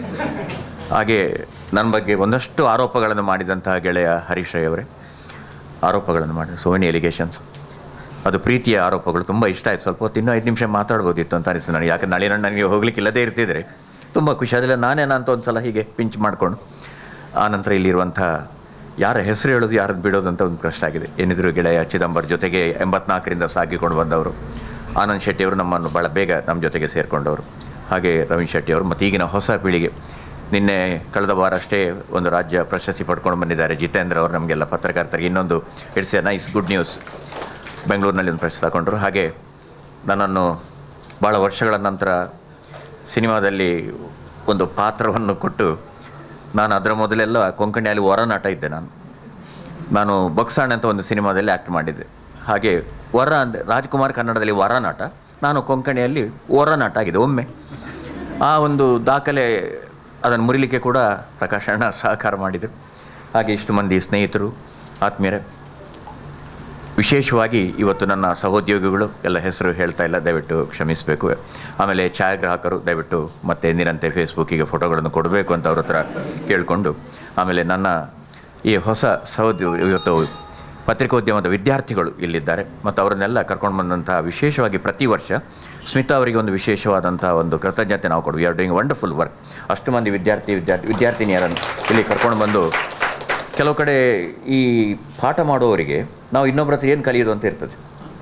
ಆದರೆ ನಮ್ಮಲ್ಲಿ ನಾನು ನೋಡ್ತೇನೆ, ನಮ್ಮಲ್ಲಿಗೆ ವಿದ್ಯಾರ್ಥಿನಿಯರು ಕೆಲವರು ಬರ್ತಾರೆ, ಅವರು ಹೇಳ್ತಾರೆ ನಾವು ತರಗತಿಯಲ್ಲಿ ಕಲಿಯೋದಕ್ಕೂ ನಿಮ್ಮ ಕಚೇರಿಯಲ್ಲಿ ಬಂದು ಅಲ್ಲಿ ಪ್ರಾಯೋಗಿಕವಾಗಿ ಕಲಿಯೋದಕ್ಕೂ ಅದು ಅಜಗಜಾಂತರ ಅಂತ ಅವ್ರು ಹೇಳ್ತಾರೆ. ನಾವು ಅನೇಕ ಬಾರಿ ಅಜಗಜಾಂತರ ವ್ಯತ್ಯಾಸ ಅಂತ ಬರೀತೇವೆ, ತಪ್ಪೋದು. ಅಜಗಜಾಂತರ ವ್ಯತ್ಯಾಸ ಅಂದರೆ ಅಂತರ. ಹಾಗಾಗಿ ಇವರು ಇಷ್ಟು ಮಂದಿಯನ್ನು ನೋಡಿದಾಗ ಭಾಳ ಸಂತೋಷ ಆಯಿತು. ಹಾಗೆ ತಮ್ಮೆಲ್ಲರಿಗೂ ಈ ಸಂದರ್ಭದಲ್ಲಿ ಅಭಿನಂದನೆಗಳನ್ನು ಕೊಡ್ತಾ ಹೆಚ್ಚು ಹೊತ್ತು ತಗೊಳ್ಳೋದಿಲ್ಲ. ಯಾಕಂದರೆ ನಳಿನ್ ಅಣ್ಣ ಅವರಿಗೆ ಕಾರ್ಕಳಕ್ಕೆ ಹೋಗಬೇಕು. ಕಾರ್ಕಳದಲ್ಲಿ ಇವತ್ತು ತಮಗೆ ಗೊತ್ತಿದೆ ಯೋಗೀಶ್ ಭಟ್ ಅವರ ಪುತ್ರನ ಮದುವೆ. ಆನಂತರ ಅಲ್ಲಿಂದ ಅವರು ಕೇರಳಕ್ಕೆ ಹೋಗಬೇಕು. ಕೇರಳದಲ್ಲಿ ಅವರಿಗೆ ಭಾಳ ದೊಡ್ಡ ಹೊಣೆಗಾರಿಕೆಯನ್ನು ಅವರ ಪಕ್ಷ ಕೊಟ್ಟಿದೆ. ನನಗೆ ನಳಿನ್ ಭಾಳ ಆಪ್ತರು, ಭಾಳ ಸಣ್ಣ ವಯಸ್ಸಿನಿಂದ ಅವರನ್ನು ನೋಡ್ತಾರೆ. ಯಾಕಂದರೆ ಅವರದು ಪುತ್ತೂರು ಊರಾದರೂ ಕಾರ್ಯಕ್ಷೇತ್ರ ಇಲ್ಲೇ ಇತ್ತು. ಪುತ್ತೂರಿನಲ್ಲಿ ನನ್ನ ಸಂಬಂಧಿಗಳು ಅವರ ಭಾಳ ನಿಕಟವರ್ತಿಗಳಾಗಿರೋದ್ರಿಂದ ಅವರ ಬಗ್ಗೆ ಭಾಳ ಆ ಕಾಲದಿಂದ ತಿಳ್ಕೊಂಡು ಬಂದಿದ್ದೆ. ಆನಂತರ ಅನೇಕ ಬಾರಿ ನಾವು ಹೆಚ್ಚಿನ ಮಾಧ್ಯಮಗಳು ಅವರನ್ನು ನಳಿನ್ ಕುಮಾರ್ ಕಟೀಲ್ ಅಂತ ಬರೀತೇವೆ.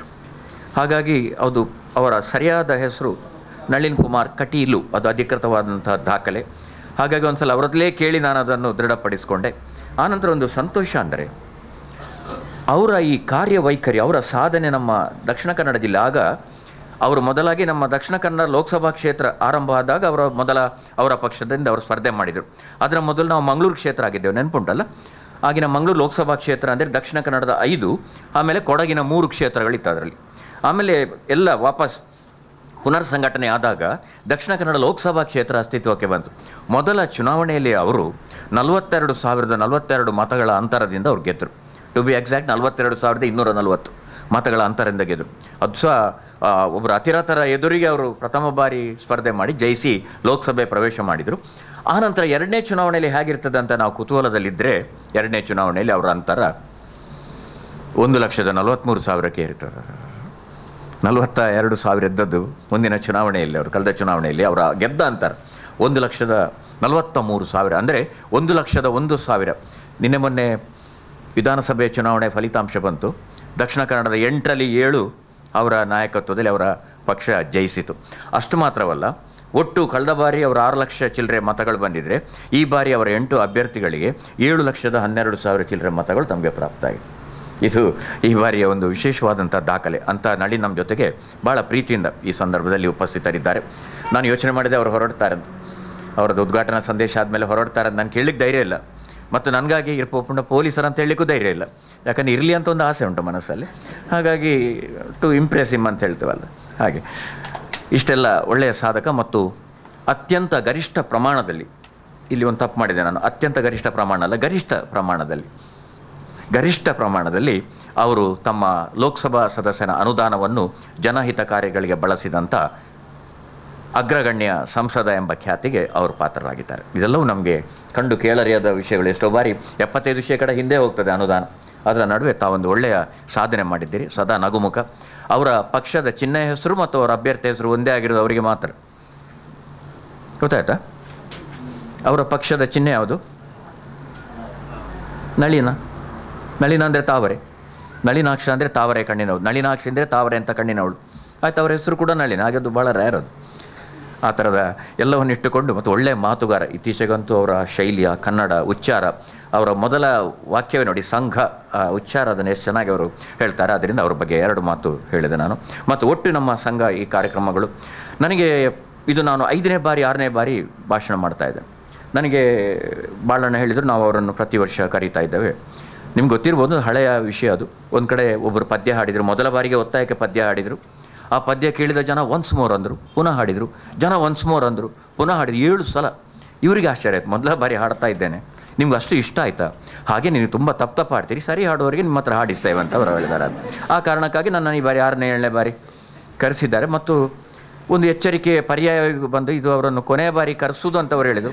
ಆ್ಯಕ್ಚುಲಿ ನಾನು ಇರ್ತೇನೆ, ಅವರಿಗೆ ಅದು ಧೈರ್ಯ ಇಲ್ಲ ಮುಂದೆ ನಾನು ಇರ್ತೇನೆ ಇಲ್ವಾ ಅಂತ. ಆದರೆ ಆ ಪ್ರೀತಿ, ಇಂಥ ಪ್ರೀತಿ ಪ್ರಾಯಶಃ ನನಗೆ ತಿಳಿದಂತೆ ನಮ್ಮ ಯಾವ ಪತ್ರಕರ್ತನಿಗೂ ಈ ಥರದ ಪ್ರೀತಿ ಸಮಾಜದಲ್ಲಿ ಸಿಕ್ಕಿದೆ ಅಂತ ನಾನು ಭಾವಿಸೋದಿಲ್ಲ. ಇದು ನನ್ನ ಅದೃಷ್ಟಕ್ಕಿಂತ ಬೇರೆ ಯಾವುದೂ ಅಲ್ಲ. ಮತ್ತು ನೀವು ಕೊಟ್ಟಂಥ ಪ್ರೀತಿ, ನಳಿನಣ್ಣ ಆ ದಿವಸ ಕೂಡ ಆ ಮನೋಭಿನಂದನ ಕಾರ್ಯಕ್ರಮದಲ್ಲಿ ಅವರು ಕೊನೆಯವರೆಗೂ ಉಪಸ್ಥಿತರಿದ್ದರು. ಅಂದರೆ ಇಂಥ ಪ್ರೀತಿ ಸಿಗೋದು ಭಾಳ ಅಪರೂಪ. ಆದ್ದರಿಂದ ನಾವೆಲ್ಲ ಜೊತೆಯಾಗಿ ಸಾಗೋಣ. ಪೀಠಿಕೆ ಜಾಸ್ತಿ ಆಯಿತು ಅಂತ ಭಾವಿಸ್ತೇನೆ. ಆದರೂ ಕೆಲವು ಮಾಹಿತಿಗಳದಲ್ಲಿ ಸೇರಿಸ್ಕೊಂಡೆ. ತಮಗೆಲ್ಲ ಗೊತ್ತಿದೆ, ನಾನು ಇನ್ನೊಮ್ಮೆ ಅದನ್ನು ಹೇಳೋದಿಲ್ಲ. ಯಾಕೆ ಇವತ್ತು ಈ ಪತ್ರಿಕಾ ದಿನ ಅಂತ ತಮಗೆಲ್ಲ ನಿನ್ನೆ ಒಂದು ಲೇಖನ ಬರೆದಿದೆ, ಅದರದ್ದೊಂದು ಪ್ರತಿ ತಮಗೆ ಕೊಟ್ಟೆ. ವಿದ್ಯಾರ್ಥಿಗಳಿಗೆ ಅದು ಅನುಕೂಲ ಆಗಲಿ ಎಂಬ ದೃಷ್ಟಿಯಿಂದ 175 ವರ್ಷ ನಿನ್ನೆಗೆ ಪೂರ್ಣ ಆಯಿತು. ಮಂಗಳೂರಿನ ಬಲ್ಮಠದಲ್ಲಿ ಬಾಸೆಲ್ ಮೆಷಿನ್ ಅಂತ ಇದೆ. ಅಲ್ಲಿಯ ಬಾಸೆಲ್ ಮುದ್ರಣಾಲಯ ಅಂತ ಇದೆ, KES ಅಂತ ಇದೆ. ಅಲ್ಲಿಯ ಕರ್ನಾಟಕ ಥಿಯಾಲಜಿಕಲ್ ಸೊಸೈಟಿ KTS ಅಂತ ಇದೆ. ಒಂದ್ಸಲ ತಾವು ಅಲ್ಲಿಗೆ ಭೇಟಿ ನೀಡಿದರೆ ಸಮಗ್ರ ದಾಖಲೆಗಳನ್ನು ನೀವು ಅಲ್ಲಿ ನೋಡ್ಬೋದು. ಮಂಗಳೂರು ಸಮಾಚಾರ ಪತ್ರಿಕೆಗೆ ಸಂಬಂಧಪಟ್ಟ ಎಲ್ಲ ದಾಖಲೆಗಳನ್ನು ತಾವಲ್ಲಿ ನೋಡ್ಬೋದು. ನೀವು ಅಲ್ಲಿ ಪೂರ್ವಾನುಮತಿ ಪಡೆದುಕೊಂಡ್ರೆ ಸ್ಮಿತಾ ಮೇಡಮ್ ನಿಮ್ಮ ವಿದ್ಯಾರ್ಥಿ ಕರ್ಕೊಂಡು ಹೋಗ್ಬೋದು. ಅಲ್ಲಿ ಸಮಗ್ರ ಮಂಗಳೂರಿನ ಮುದ್ರಣ ಇತಿಹಾಸದ ವಿವರಗಳೆಲ್ಲ ಅಲ್ಲಿ ಬಾಸೆಲ್ ಮೆಷಿನ್ನಲ್ಲಿ ಅದು ಬಾಸೆಲ್ ಮೆಷಿನ್ ಅಂತ ನಾವು ಹೇಳ್ತೇವೆ. ನಿಜಕ್ಕಾದರೆ ಬಾಸೆಲ್ ಮಿಷನ್ ಅಂದರೆ ಒಂದು ಅಭಿಯಾನ. ಇದು ಬಾಸೆಲ್ ಅಂತ ಹೇಳಿದರೆ ಜರ್ಮನಿ, ಸ್ವಿಟ್ಜರ್ಲ್ಯಾಂಡ್ ಮತ್ತು ಫ್ರಾನ್ಸಿನ ನಡುವೆ ಇರುವಂಥ ಒಂದು ಪುಟ್ಟ ಪಟ್ಟಣ. ಅಲ್ಲಿಂದ ಮಂಗಳೂರಿಗೆ ಮಿಷನರಿಗಳು ಬಂದರು. ಮಿಷನರಿಗಳು ಅಂತ ಹೇಳಿದರೆ ಈ ಕ್ರೈಸ್ತ ಧರ್ಮದ ಪ್ರಚಾರಕ್ಕಾಗಿ ಬಂದವರು. ಮಿಷನ್ ಅಂದರೆ ಒಂದು ಗುರಿ, ಉದ್ದೇಶ. ನಮ್ಮ ತುಳಿನೆಲ್ಲ ಮೆಷಿನ್ ದಾಖಲು ಅಂತ ಹೇಳ್ತೇವೆ ನಾವು ಅದನ್ನು. ಅಂದರೆ ಮಿಷನರೀಸ್ ಅವರು ಇಲ್ಲಿ ಬಂದಾಗ ಅವರ ಉದ್ದೇಶ ಧಾರ್ಮಿಕ ಪ್ರಚಾರ ಆಗಿತ್ತು. ಆದರೆ ಅವರು ಇಲ್ಲಿ ಬಂದು ಒಂದು ಕ್ರಾಂತಿ ಮಾಡಿದರು. ಅದನ್ನು ಕೂಡ ತಾವಲ್ಲಿ ನೋಡ್ಬೋದು. ಯಾವ ಕ್ರಾಂತಿ ಅಂದರೆ, ನಮ್ಮ ಜಿಲ್ಲೆಗೆ ಆಗ ಅವಿಭಜಿತ ಜಿಲ್ಲೆ, ನಮ್ಮ ಜಿಲ್ಲೆ ಹೆಸರು ಆಗ ಕೆನರಾ ಜಿಲ್ಲೆ. ಈಗಿನ ಕಾಂಜಂಗಾಡಿನಿಂದ ನಮ್ಮ ಕುಂದಾಪುರ ದಾಟಿ ಉತ್ತರ ಕನ್ನಡದವರೆಗೆ ಒಂದು ಜಿಲ್ಲೆ, ಅದಕ್ಕೆ ಕೆನರಾ ಜಿಲ್ಲೆ ಅಂತ ಹೆಸರು. 1799 ಮೇ 4ರಂದು ಮೈಸೂರಿನಲ್ಲಿ ಶ್ರೀರಂಗಪಟ್ಟಣದಲ್ಲಿ ಟಿಪ್ಪು ಸುಲ್ತಾನ್ ಅವರ ಯುದ್ಧದಲ್ಲಿ ಅವರ ಹತ್ಯೆ ಆದ ನಂತರ ಇಲ್ಲಿ ಬ್ರಿಟಿಷರು ನಮ್ಮನ್ನು ತಗೊಂಡ್ರು. ನಮ್ಮ ಇಡೀ ಈ ಪ್ರಾಂತವನ್ನು ತಗೊಂಡು ಕೆನರಾ ಜಿಲ್ಲೆ ಅಂತ ಹೆಸರಿಟ್ಟರು. ಆ ಕೆನರಾ ಜಿಲ್ಲೆಗೆ 1799 ಕೊನೆಯಲ್ಲಿ ಮೊದಲ ಜಿಲ್ಲಾಧಿಕಾರಿ, ಅವನ ಹೆಸರು ಕ್ಯಾಪ್ಟನ್ ಮುನ್ರೋ ಅಂತ. ಆ ಪರಂಪರೆ ನಮ್ಮ ಈಗಿನ ಸಂತಿಲ್ ಅವರು 127ನೇ ಜಿಲ್ಲಾಧಿಕಾರಿ. ಆಮೇಲೆ ಜಿಲ್ಲಾಧಿಕಾರಿಗಳು, ಆಮೇಲೆ ಜಿಲ್ಲೆ ವಿಭಜನೆ ಆಗ್ತಾ ಹೋಯಿತು. ಲಕ್ಷದ್ವೀಪ ಕೂಡ ನಮ್ಮ ಭಾಗ ಆಗಿತ್ತು ಆ ಕಾಲಕ್ಕೆ. ಲಕ್ಷದ್ವೀಪ ಕಾಂಜಂಗಾಡುವರೆಗೆ ಇದು ಕೆನರಾ ಜಿಲ್ಲೆ ಆಗಿತ್ತು. ಲಕ್ಷದ್ವೀಪ ನಿಮಗೆ ಗೊತ್ತಿರ್ಬೋದು. ಅಲ್ಲಿ ಒಬ್ಬರು 7 ಬಾರಿ ಅಲ್ಲಿನ ಸಂಸತ್ ಸದಸ್ಯರಾಗಿದ್ದರು. ನೆನಪಾಗ್ತದೆ ಅವರ ಹೆಸರು? ಎಸ್, PM ಸಯೀದ್ ಅವರು 7 ಬಾರಿ ಸಂಸದರಾಗಿದ್ದರು. ಜೊತೆಗೆ ಉಪ ಸಭಾಪತಿ ಕೂಡ ಲೋಕಸಭೆಯಲ್ಲಿ ಆಗಿದ್ದರು. ಅವರು ಕಲ್ತದ್ದು ಬದ್ರಿಯಾ ಮತ್ತು ಈಗಿನ ಯೂನಿವರ್ಸಿಟಿ ಕಾಲೇಜ್ನಲ್ಲಿ. ಅವರಿಗೆ ಮದುವೆ ಆದದ್ದು ನಮ್ಮ ಏನಪ್ಪಯ್ಯ ಗ್ರೂಪಿನ ಹುಡುಗಿಯರು. ಅವರು ಬಹಳ ದೊಡ್ಡ ಹೆಸರು. ಅಂಥ ಪ್ರದೇಶಗಳನ್ನು ಇಟ್ಕೊಂಡ ನಮ್ಮ ಈ ಜಿಲ್ಲೆ ಪತ್ರಿಕೋದ್ಯಮದಲ್ಲಿ ಇವತ್ತು ಬಹಳ ದೊಡ್ಡ ಹೆಸರು. ನಳಿನ್ ಅವರು ಆಗ ಉಲ್ಲೇಖ ಮಾಡಿದ ಹಾಗೆ ಕನ್ನಡದ ಮೊದಲ ಪತ್ರಿಕೆ ಮಂಗಳೂರ ಸಮಾಚಾರ. ಅನೇಕ ಬಾರಿ ಮಂಗಳೂರು ಸಮಾಚಾರ, ನನ್ನ ಲೇಖನದಲ್ಲೂ ಒಂದು ಮಿಸ್ಟೇಕ್ ಇದೆ, ಮಂಗಳೂರು ಸಮಾಚಾರ ಅಲ್ಲ, ಮಂಗಳೂರ ಸಮಾಚಾರ ಅಂತ. ಅದು ಕಲ್ಲಚ್ಚಿನಲ್ಲಿ. ಆಗ ಅಕ್ಷರಗಳನ್ನೆಲ್ಲ ಮೊಳೆಯಲ್ಲಿ ಜೋಡಿಸೋದು. ಈಗ ನೂ ಅಂತ ಬರಿಬೇಕಾದ್ರೆ ಅಡ್ಡ ನಾಕೆ ಒಂದು ಮೇಲೆ ಕೊಂಬು, ಆಮೇಲೆ ಅದಕ್ಕೊಂದು ಸುಳಿ. ನೂ ಅಂತ ಒಂದು ಅಕ್ಷರ ಜೋಡಿಸಬೇಕಾದ್ರೆ ಅಷ್ಟು ಕೆಲಸ. ಆಮೇಲೆ ಇನ್ನು ಆ ಕಾಲದಲ್ಲೆಲ್ಲ ಶುದ್ಧ ಅಂತ ಬರೀಲಿಕ್ಕೆ ಭಾಳ ಕಷ್ಟ. ಆಗ ಶೂ ಬರ್ದು, ಬರ್ದು, ಇನ್ನೊಂದು ಬರ್ದು, ಅಡಿಗೆ ಕೊಂಬುಗಳು. ಈಗಿನಾಗೆ ಶುದ್ಧ ಅಂತ ಬರೋ ಹಾಗಿಲ್ಲ. ಅಂದರೆ ಎಷ್ಟು ಕಷ್ಟಪಟ್ಟಿದ್ರು ಅಂತ ಯೋಚನೆ ಮಾಡಿ 15 ದಿನಗಳಿಗೊಮ್ಮೆ ಆ ಮಂಗಳೂರು ಸಮಾಚಾರ ಬರ್ತಾಯಿತ್ತು. ಅದರಲ್ಲಿ ಕಥೆಗಳು ಏನಿರ್ತಿತ್ತು ಅಂದರೆ, ಶಹರದ ಜನತೆಗೆಲ್ಲ ಒಟ್ಟು ಸೇರಿ ಆ ದಿನದ ವಿದ್ಯಮಾನ ಹೀಗೆಲ್ಲ ಒಂಥರ ನೀವು ಕೂತು ಮಾತಾಡಿದ ಹಾಗೆ ಇರ್ತಿತ್ತು. ಆದರೆ ಅವರು ತಮ್ಮ ಉದ್ದೇಶವನ್ನು ಬಹಳ ಸ್ಪಷ್ಟವಾಗಿ, ಮೊದಲ ಸಂಪಾದಕರು, ಸ್ಥಾಪಕ ಸಂಪಾದಕರು ಅವರು 1831ರಲ್ಲಿ ಮಂಗಳೂರಿಗೆ ಬಂದರು. ಅವರು ಕೂಡ ಜರ್ಮನ್ ಮಿಷನರಿ. ಅವರು ಇಲ್ಲಿ ಧರ್ಮಯ ಪ್ರಸಾರದ ಜೊತೆಗೆ ಬೇರೆ ಕೆಲಸ ಮಾಡ್ತಾಯಿದ್ರು. ಬಾಸೆಲ್ ಮಿಷನ್ ಅವರು ನಳಿನಣ್ಣವರೇ ನಮ್ಮ ಜಿಲ್ಲೆಯಲ್ಲಿ ಮೊದಲ ಬಾರಿಗೆ ಅವರು ನಮ್ಮ ಹಂಚಿನ ಕೈಗಾರಿಕೆಯನ್ನು ಆರಂಭ ಮಾಡಿದರು, ಟೈಲ್ ಫ್ಯಾಕ್ಟರಿ. ಆನಂತರ ಅವರು ಮುದ್ರಣ ಯಂತ್ರವನ್ನು ಮೊದಲ ಬಾರಿ ನಮ್ಮಲ್ಲಿ ಪರಿಚಯ ಮಾಡಿದರು. ಆಮೇಲೆ ಕ್ಯಾಶ್ಯೂ, ಗೋಡಂಬಿ ಸಂಸ್ಕರಣೆ ಕೆಲಸವನ್ನು ಕೂಡ ನಮ್ಮಲ್ಲಿ ಅವರು ಆರಂಭ ಮಾಡಿದರು. ಹಾಗೆ ಅಂತ ಇದೆಲ್ಲ ಇತಿಹಾಸ. ಪತ್ರಕರ್ತರು ತಿಳಿದುಕೊಳ್ಬೇಕಾದಂಥ ಇದು ಸಾಮಾಜಿಕವಾದಂಥ ಕೆಲವು ಜವಾಬ್ದಾರಿಗಳು. ಕೆನರಾ ಜಿಲ್ಲೆ ಅಂತ ಯಾಕೆ ಬಂತು? ಮೊದಲು ನಮ್ಮನ್ನು ಆಳಿದ್ದು ಬ್ರಿಟಿಷರಲ್ಲ. ನಮ್ಮನ್ನು ಮೊದಲು ಆಳಿದ್ದು 500 ವರ್ಷಗಳ ಹಿಂದೆ ಪೋರ್ಚುಗೀಸರು ಮೊದಲು ಇಲ್ಲಿಗೆ ಗೋವಾದಿಂದ ಇಲ್ಲಿಗೆ ಬಂದು ದಾಳಿ ಮಾಡಿ ಮೊದಲು ಅವರು ನಮ್ಮನ್ನು ಆಳ್ತಾ ಇದ್ದವರು ಸುಮಾರು 100-150 ವರ್ಷಗಳ ಹಿಂದೆ. ಈಗಿನ ಜಿಲ್ಲಾಧಿಕಾರಿಗಳ ಹಳೆಯ ಕಚೇರಿ ಇದೆಯಲ್ಲ, ನಾವು ಅನೇಕ ಬಾರಿ ಬರೆಯುವಾಗ ಹಳೆಯ ಜಿಲ್ಲಾಧಿಕಾರಿ ಕಚೇರಿ ಅಂತ ಬರೀತೇವೆ. ಶಬ್ದಗಳ ಬಳಕೆ ನೋಡಿ. ಹಳೆಯ ಜಿಲ್ಲಾಧಿಕಾರಿ ಕಚೇರಿ ಅಲ್ಲ, ಜಿಲ್ಲಾಧಿಕಾರಿಗಳ ಹಳೆಯ ಕಚೇರಿ ಇದೆಯಲ್ಲ, ಅದರ ಹೆಸರು ಸೈಂಟ್ ಸೆಬಾಸ್ಟಿಯನ್ ಫೋರ್ಟ್ ಅಂತ. ಅದನ್ನು ಕಟ್ಟಿದವರು ಪೋರ್ಚುಗೀಸರು. ಆ ಕಾಲದಲ್ಲಿ ಕಾರ್ಮಿಕರಿಗೋಸ್ಕರ ಒಂದು ಚರ್ಚ್ ಆರಂಭ ಮಾಡಿದರು. ಇವತ್ತಿನ ರೊಸಾರಿಯಾ ಚರ್ಚನ್ನು 525 ವರ್ಷಗಳ ಮೊದಲು ಅದನ್ನು ಕಟ್ಟಿದವರು ಆಗಿನ ಕಾಲದ ಪೋರ್ಚುಗೀಸರು. ಅವರಿಗೆ ಕನ್ನಡ ಅಂತ ಹೇಳಲಿಕ್ಕೆ ಆಗ್ತಿರಲಿಲ್ಲ. ಕನ್ನಡವನ್ನು ಅವರು ಕೆನರಾ ಅಂತ ಹೇಳ್ತಾ ಇದ್ರು. ಕನ್ನಡವನ್ನು ಇಲ್ಲಿದು ದಕ್ಷಿಣ ಕನ್ನಡ, ಸೌತ್ ಕೆನರಾ, ಅದು ಹಾಗೆ ಕೆನರಾ ಎಂಬುದು ಈ ಪ್ರಾಂತ ಕೆನರಾ ಜಿಲ್ಲೆ ಅಂತೇಳಿ ಪ್ರಾರಂಭವಾಯಿತು, ಕನ್ನಡ ಜಿಲ್ಲೆ ಅಂತ ಇದ್ದದ್ದು. ಮುಂದೆ ಬ್ರಿಟಿಷರು ಅದನ್ನು ಕಂಟಿನ್ಯೂ ಮಾಡಿದರು. ಅನೇಕ ನಮ್ಮ ಊರುಗಳ ಅಪಭ್ರಂಶ ಆದದ್ದು ಈ ಬ್ರಿಟಿಷರಿಗೆ ಉಚ್ಚಾರ ಮಾಡಲಿಕ್ಕೆ ಆಗದೇ ಇದ್ದದ್ರಿಂದ ಅವರು ವಿಟ್ಲವನ್ನು ವಿಟ್ಟಲ್ ಮಾಡಿದರು.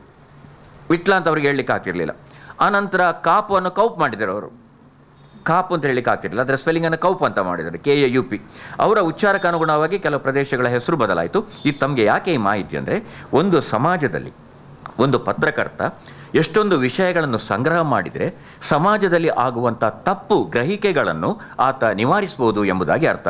ಇವತ್ತು ನಾನು ಕೆಲವು ಟೈಟಲ್ ನೋಡಿದೆ ನಾನು ನಿನ್ನೆ, ಮುಂದುವರಿದ ರೈತರ ಆತ್ಮಹತ್ಯೆ ಯತ್ನ. ಮುಂದುವರಿದ ರೈತರು ಅಂದರೆ ಯಾರು? ಮುಂದುವರಿದ ರೈತರು ಯಾಕಪ್ಪ ಆತ್ಮಹತ್ಯೆ ಮಾಡ್ಕೊಳ್ಬೇಕು? ಸರಿಯಾ?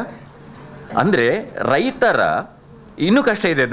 ರೈತರ ಮುಂದುವರಿದ ಆತ್ಮಹತ್ಯೆ ಪ್ರಕರಣ.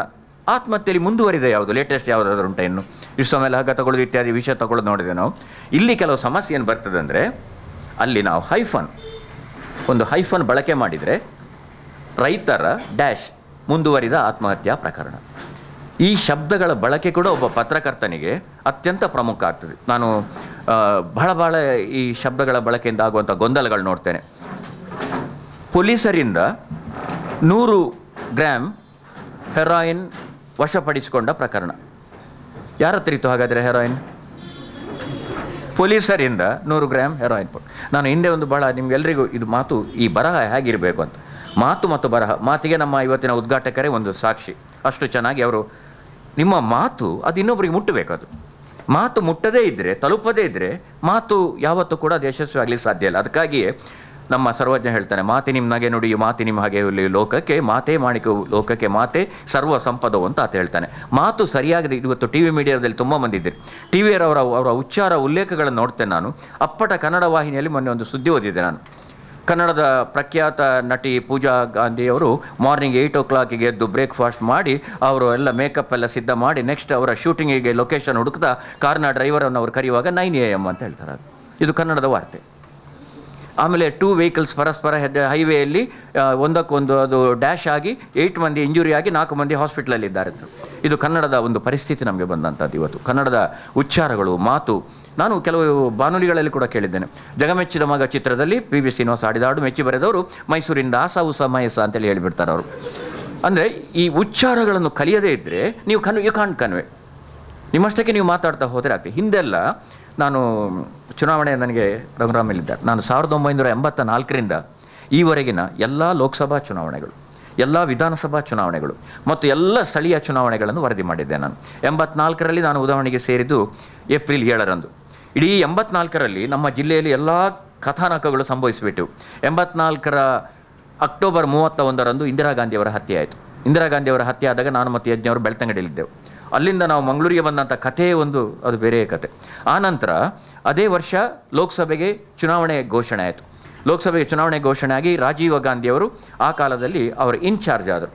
ಆ ಕಾಲದಲ್ಲಿ ಅಭೂತಪೂರ್ವವಾದಂಥ ಫಲಿತಾಂಶ ಅವರಿಗೆ ಬಂತು. 354 ಸೀಟ್ವರೆಗೆ ಅವರಿಗೆ ಅಲ್ಲಿ ಬಂತು. BJP ಕೇವಲ ವಾಜಪೇಯಿಯವರು ಮಾತ್ರ ಜಯಿಸಿದಂಥ ಪ್ರಕರಣ. ವಾಜಪೇಯಿ ಅವರು ಮತ್ತು ನನಗೆ ವೈಯಕ್ತಿಕವಾಗಿ ಭಾಳ ಆತ್ಮೀಯತೆ ಇತ್ತು. ಮಂಗಳೂರಿಗೆ ಅವರು ಬಂದಾಗೆಲ್ಲ ಸರ್ಕಿಟ್ ಹೌಸ್ಗೆ ಬೆಳಿಗ್ಗೆ ನಾನು ಹೋಗ್ತಿದ್ದೆ, ಅವ್ರ ಕೈಗೆ ಪೇಪರ್ ಕೊಡ್ತಾ ಇದ್ದೆ. ಆಮೇಲೆ ಅವರು ಭಾಳ ಅವರಷ್ಟ ಒಂದು ವ್ಯಕ್ತಿತ್ವ ನಾನು ಇವರೆಗೆ ನೋಡಿಲ್ಲ. ಅವರೊಂದು ಮಾತಾಡಿದರು ಅಂದರೆ ಅದನ್ನು ವರದಿ ಮಾಡಲಿಕ್ಕೆ ಸಂಭ್ರಮವೇ ಸಂಭ್ರಮ. ಉದಾಹರಣೆ 8 ಪೇಜು ಸಾಕಾಗ್ತಿರ್ಲಿಲ್ಲ, ಅಷ್ಟು ಬರೆಯೋದು ಬಿಡೋದು. ಅವ್ರದ್ದು ಭಾಷಣ ಅಂದರೆ ಒಂದು ವಾಕ್ಯ ಬಿಡ್ಲಿಕ್ಕೆ ಆಗೋದಿಲ್ಲ. ಅವರ ವಾಕ್ಯ, ಅವರದ್ದೊಂದು ವೈಶಿಷ್ಟ್ಯ ಅಂದರೆ ಎಂದೂ ಕೂಡ ಯಾರನ್ನು ವೈಯಕ್ತಿಕವಾಗಿ ದೂರಿದವರಲ್ಲ. ಇಂದಿರಾ ಗಾಂಧಿಯವರನ್ನು ಅವರು ಎಂದೂ ವೈಯಕ್ತಿಕವಾಗಿ ದೂರಲಿಲ್ಲ. ಆ ಆಡಳಿತದ ವಿಪರ್ಯಾಸಗಳನ್ನು, ಭ್ರಷ್ಟಾಚಾರಗಳನ್ನೆಲ್ಲ ಅವರು ದೂರಿದ್ದಾರೆ ಹೊರತು ಇಂದಿನ ಹಾಗೆ ಇಂದಿನ ನೋಡ್ತಿರಲ್ಲ, ಒಂದು ಬೆಳಿಗ್ಗೆ ನಮ್ಮ ಮನೆಯಲ್ಲೆಲ್ಲ ಹಳ್ಳಿಯಲ್ಲೆಲ್ಲ ಮಕ್ಕಳು ಎಂತೆಂಥ ಬೈಗಳು ಕಲ್ತಿದ್ದಾರೆ ಅಂದರೆ TV ನೋಡಿ ನಮಗೆ ಕೇಳಲಿಕ್ಕೆ ಸಾಧ್ಯ ಇಲ್ಲ. ಅಂಥ ಬೈಗಳು ಅಂದರೆ ಯಾರಿಂದ ಕಲ್ತಿ? ಅದು ಮೊನ್ನೆ ಮುಖ್ಯಮಂತ್ರಿ ಹೇಳಿದ್ದಲ್ಲ, ಇದು ಮೊನ್ನೆ ಮಾಜಿ ಮುಖ್ಯಮಂತ್ರಿ, ಇದು ಉಪಮುಖ್ಯಮಂತ್ರಿ. ಆ ಶಬ್ದಗಳೆಲ್ಲ ಅವರಿಂದ ಬಂತು. ಆ ಶಬ್ದಗಳು ನಮಗೆ ಬಾಲ್ಯದಲ್ಲಿ ನಾವು ಹೇಳ್ತಿದ್ರೆ ನಮಗೆ ಮನೆಯಲ್ಲಿ ಊಟ ಇರ್ತಿರ್ಲಿಲ್ಲ, ಶಾಲೆಗೆ ಪ್ರವೇಶ ಇರ್ತಲ್ಲ. ಎಂಥ ಶಬ್ದ ಭಂಡಾರಗಳು ಕನ್ನಡದಲ್ಲಿ ಈ ರೀತಿಯ ಬೈಗಳು ಉಂಟಂತ ಇತ್ತೀಚೆಗೆ ಗೊತ್ತಾದ ನಮಗೆ ಅದೆಲ್ಲ ಅಲ್ವಾ. ಅಂದರೆ ಈ ಒಟ್ಟು ಜವಾಬ್ದಾರಿ ಮಾಧ್ಯಮಗಳು ಸಮಾಜವನ್ನು ಹೇಗೆ ಮುಂದುವರಿಸಬೇಕು, ಅದು ಸಕಾರಾತ್ಮಕವಾಗಿರಬೇಕು. ನಮ್ಮಲ್ಲಿ ಯಾವತ್ತೂ ಕೂಡ ಪ್ರತಿಯೊಂದನ್ನು ನಾವು ಏನು ಮಾಡ್ತೇವೆ ಈಗ ಅಂದರೆ ನೆಗೆಟಿವ್ ಧೋರಣೆ. ಒಂಥರ ನಮಗೆ ಎಲ್ಲದರಲ್ಲೂ ಒಂದು ಕೆಟ್ಟದನ್ನು ಹುಡುಕುವಂಥ ಒಂದು ಪ್ರವೃತ್ತಿ. ಪ್ರತಿಯೊಂದರಲ್ಲೂ ಕೂಡ ಒಂದು ರೀತಿ ವಿಕೃತಿಯನ್ನು ಗುರುತಿಸುವಂಥ ಒಂದು ಪ್ರವೃತ್ತಿ. ಈಗ 100 ಹಣ್ಣಲ್ಲಿ 5 ಹಣ್ಣು ಹಾಳಾದರೆ 95 ಚೆನ್ನಾಗಿದೆ ಅಂತ ಬರಿಬೋದಲ್ಲ ನಾವು? ಆಗೋದಿಲ್ಲ, 5 ಹಾಳು ಅಂತಲೇ ಬರಿಬೇಕಾಗ್ತದೆ. ಸರಿಯಾ? ಈ ದೃಷ್ಟಿಕೋನ ನಮ್ಮನ್ನು ಬದುಕಿನಲ್ಲಿ ಎಂದೂ ಕೂಡ ಕ್ರಿಯಾಶೀಲರನ್ನಾಗಲಿಕ್ಕೆ ಬಿಡುವುದಿಲ್ಲ. ನಮ್ಮಲ್ಲಿ ಆ ನೆಗೆಟಿವ್ ಪ್ರವೃತ್ತಿ ಇವತ್ತು ನೋಡಿ, ಇವತ್ತು ಇಷ್ಟು ಬಹುಮಾಧ್ಯಮಗಳಿದ್ದಾವೆ. ನನಗೆ ನಳಿನಣ್ಣ ಒಂದು ನೆನಪು ಮಾಡಿದ್ರು, ಆ ಕಾಲದಲ್ಲಿ ನಾವು ಹೇಗೆ ಪತ್ರಿಕೆ ನೋಡಿ, ಒಂದು ಸಣ್ಣ ಪ್ರಕರಣ ನಿಮಗೆಲ್ಲ ಕೆಲವರಿಗೆ ಹೊಸಬರಿಗೆ ಗೊತ್ತಾಗ್ಬೋದು. ಇದು 1991 ಚುನಾವಣೆ ಸಂದರ್ಭದಲ್ಲಿ PV ನರಸಿಂಹರಾವ್ ಅವರು ಮಂಗಳೂರಿಗೆ ಬಂದರು. ರಾತ್ರಿ 7 ಗಂಟೆಗೆ ನೆಹರು ಮೈದಾನಲ್ಲಿ ಅವರ ಭಾಷಣ. ನಳಿನಣ್ಣ ಕೇಂದ್ರ ಮೈದಾನ, ನಳಿನಣ್ಣನಿಗೆ ಕೇಂದ್ರ ಮೈದಾನ, ಹಾಗೆ ಕೆಲವರಿಗೆ ನೆಹರು ಮೈದಾನಲ್ಲಿ ಅವರ ಭಾಷಣ ಆಯಿತು. ಆ ಭಾಷಣ ಮುಗ್ದಾಗ 8:30 ಗಂಟೆ ರಾತ್ರಿ ಆಗಿತ್ತು. ಮರುದಿನ ಮಂಗಳೂರಿಗೆ ಪ್ರಧಾನಮಂತ್ರಿ ಬಂದಾಗ ಮರುದಿನ ಉದಯವಾಣಿ ಅಂತ ಪತ್ರಿಕೆ ಬರಬೇಕಲ್ಲ, ಸುದ್ದಿ ಬರಲೇಬೇಕಲ್ಲ. ಆಗ ತುಂಬ ಇಂಥ ಪತ್ರಿಕೆಗಳಿಲ್ಲ, ಒಂದು 7-8 ಪತ್ರಿಕೆಗಳು ಮಾತ್ರ ಇದ್ದವು. ಒಟ್ಟು ಜರ್ನಲಿಸ್ಟ್ ಇದ್ದದೇ ನಾವು 8-9 ಮಂದಿ ನಾವು ಆ ಕಾಲಕ್ಕೆ. ಅದರಲ್ಲಿ ನಾನು ಚಿದಂಬರ ಹೊಸದಾಗಿ ಸೇರಿದವರು, ಮತ್ತು ಆನಂದ್ ನಮ್ಮ ಜೊತೆ ಮತ್ತೆ ಸೇರಿಕೊಂಡ್ರು. 8:00 ಭಾಷಣ ಮುದ್ದಿರೆ. ಆಗ ಈಗಿನಾಗೆ ನಿಮಗೆ ಕಂಪ್ಯೂಟರ್ಸ್ ಇರಲಿಲ್ಲ. ಫೋಟೋ ಯಜ್ಞರು ಹೋಗಿ ಅವರ ಅವರದ್ದು ಸ್ಟುಡಿಯೋ ಇತ್ತು ಹಂಪನಕಟ್ಟೆಯಲ್ಲಿ, ಅಲ್ಲಿ ಅವರದನ್ನು ಫೋಟೋ ಆಗ ತೆಗೆದರೆ ಕಥೆ ಹೇಗೆ ಗೊತ್ತಾ ನಿಮಗೆ? ಅದು ಬ್ಲ್ಯಾಕ್ ಆ್ಯಂಡ್ ವೈಟ್, ಒಂದು 32 ರೀಲ್ ಇರ್ತದೆ. ರೀಲ್ನಲ್ಲಿ 32 ಸ್ನ್ಯಾಪ್ಸ್ ತೆಗಿಬೋದು. ಅದನ್ನು ಅವರ ಡಾರ್ಕ್ ರೂಮಿಗೆ ಹೋಗಿ ಕಟ್ ಮಾಡಬೇಕು. ಕಟ್ ಮಾಡಿ ನಂತರ ಅದನ್ನು ಏನು ಮಾಡಬೇಕು, ಅವರು ಪ್ರಿಂಟ್ ಹೊಡಿಬೇಕು. ಆ ನರಸಿಂಹರಾವ್ ಭಾಷಣ ಮಾಡಿದ 2 ಫೋಟೋಗ್ರಾಫ್, ಅದಕ್ಕೊಂದು 45 ನಿಮಿಷ ಬೇಕು. ಅದರಲ್ಲಿ 15 ನಿಮಿಷ ಒಣಗಲಿಕ್ಕೆ ಬೇಕು. ಅದನ್ನು ಆ ಫೋಟೋ ತೆಗಿತಾರಲ್ಲ, ಆಮೇಲೆ ಅದನ್ನು ಡ್ರೈ ಮಾಡಬೇಕಾದ್ರೆ 15 ಮಿನಿಟ್ಸ್ ಬೇಕು. ಸಿಲ್ವರ್ ನೈಟ್ರೇಟ್ ದ್ರಾವಣ ಹಾಕಿ ಆ ಫೋಟೋವನ್ನು ಡೆವಲಪ್ ಮಾಡಿ ಅದು ಪಾಸಿಟಿವ್ ಆಗಿ ಹೊರಗೆ ಬರಬೇಕು. 15 ಮಿನಿಟ್ಸ್ ಅಥವಾ 30 ಮಿನಿಟ್ಸ್ ಅದಕ್ಕೂ ಹೋಯ್ತು. 8:45 ಆಯಿತಾ, ನನಗೆ ಮಣಿಪಾಲದಿಂದ ಆಫೀಸ್ಗೆ ಫೋನ್ ಬರಲಿ, ಏನು ಮಾಡ್ತಾ ಇದ್ದೀರಿ. ಆಗ ನಾವು ಹಾಟ್ಲೈನಲ್ಲಿ ನ್ಯೂಸ್ ಕೊಡಬೇಕು. ಆಗ ಉಡುಪಿಗೆ ಕೂಡ ಆ ಕಾಲಕ್ಕೆ ಟ್ರಾನ್ಸ್ಫರ್ ಮಾಡಿ ಸಿಗುವಾಗ ನೀವು 2 ಸಲ ಉಡುಪಿಗೆ ಹೋಗಿ ಬರ್ಬೋದು. ಅಷ್ಟು ಒತ್ತಡಗಳಿರ್ತಿತ್ತು ಆ ಕಾಲದಲ್ಲಿ. ನೋಡಿ, ಹಾಟ್ಲೈನ್ ನಮ್ಗೆ ಇರ್ತಿತ್ತು. ನಾನು ಸಾಧ್ಯವಾದಷ್ಟು ನರಸಿಂಹರಾಯರ ನ್ಯೂಸ್ ಕೊಟ್ಟೆ. ನಾನು ಅವ್ರು ಏನು ಹೇಳಿದ್ರು ಭಾಷಣದಲ್ಲಿ ಸಂಪೂರ್ಣವಾದ ಫೋನಲ್ಲಿ ಕೊಡ್ತಾರೆ. ನಮ್ಮಲ್ಲಿ ಬಹಳ ದೊಡ್ಡ ಪ್ರಾಬ್ಲಮ್ ಆಗಿದೆ. ಆಮೇಲೆ ಟ್ರೈನಿಂಗ್ ಅವರು ಈ ಹಾಟ್ಲೈನ್ನಲ್ಲಿ ನ್ಯೂಸ್ ಕೊಡ್ತಾ ಇದ್ರು. ಅವ್ರು ಯಾವುದೋ ಒಂದು ಸಮಾರಂಭದ ವರದಿ ಕೊಡ್ತಾ ಅವ್ರು ಕೇಳಿರ್ಬೇಕು ಅಲ್ಲಿ ಬರ್ಕೊಳ್ಳೋ ಏನು ಮಾತಾಡಿದ್ರು. ಇವ ಹೇಳ್ತಾ ತಲೆಹರಟೆ ಮಾತಾಡಿದ್ರು. ಅವ್ನು ಹಾಗೆ ಅಲ್ಲಿ ಬರ್ಕೊಳ್ಳೋ ಅವರು ತಲೆಹರಟೆ ಮಾತಾಡಿದರು. ನನಗೆ ಆ ಸಂಘಟನೆ ಗೊತ್ತಿಲ್ಲದೇ ಇದ್ರೆ ಅವ್ರದ್ದು, ನಾನು ಅವರ ಮನೆಗೆ ಹೋಗಿ ನಮಸ್ಕಾರ ಮಾಡಿ ತಪ್ಪಾಯಿತು, ಇದ್ರೆ ಮೆರವಣಿಗೆ ಬರ್ತದೆ ನಮಗೆ. ನೀವು ಯೋಚನೆ ಮಾಡಿ, ತಲೆಹರಟೆ ಮಾತಾಡಿದ್ರು ಅಂದರೆ ಇವರು ಮಾತಾಡ್ತಾ ಇರುವ ಹಾಟ್ಲೈನ್ ಅದು ಕೂಡ ನೋಟ್ ಆಗಿರ್ತದೆ ಆ ಕಾಲದಲ್ಲಿ. ಅಂಥ ಜಾಗೃತೆಯನ್ನು ನಾವು ಆ ಕಾಲಕ್ಕೆ ತೆಗೆದುಕೊಳ್ಬೇಕಾಯ್ತು. ಒಂದು ಸಣ್ಣ ತಪ್ಪು ಕೂಡ ಇಲ್ಲಿ 8:45-9 ಗಂಟೆ ಆಯಿತು. ನಾವೀಗ ಒಂದು ಟ್ಯಾಕ್ಸಿ ಮಾಡಿ ಮಣಿಪಾಲಕ್ಕೆ ಫೋಟೋ ತಗೊಂಡು ಹೋಗೋದಂತ ತೀರ್ಮಾನ ಮಾಡಿದೆವು. ಅದು ಆ ಕಾಲಕ್ಕೆ ಅನ್ನು ಸ್ಟುಡಿಯೋ ಅನ್ನೋರ ಜೊತೆಗೆ ನಾವು ಅವರ ಕಾರಲ್ಲಿ ಹೊರಡುವ. ನಾವು ಟ್ಯಾಕ್ಸಿ ಗೊತ್ತುಪಡೋಣ ಅಂದರೆ ಒಂದೇ ಒಂದು ಟ್ಯಾಕ್ಸಿ ಇಲ್ಲ ಆ ದಿವಸ.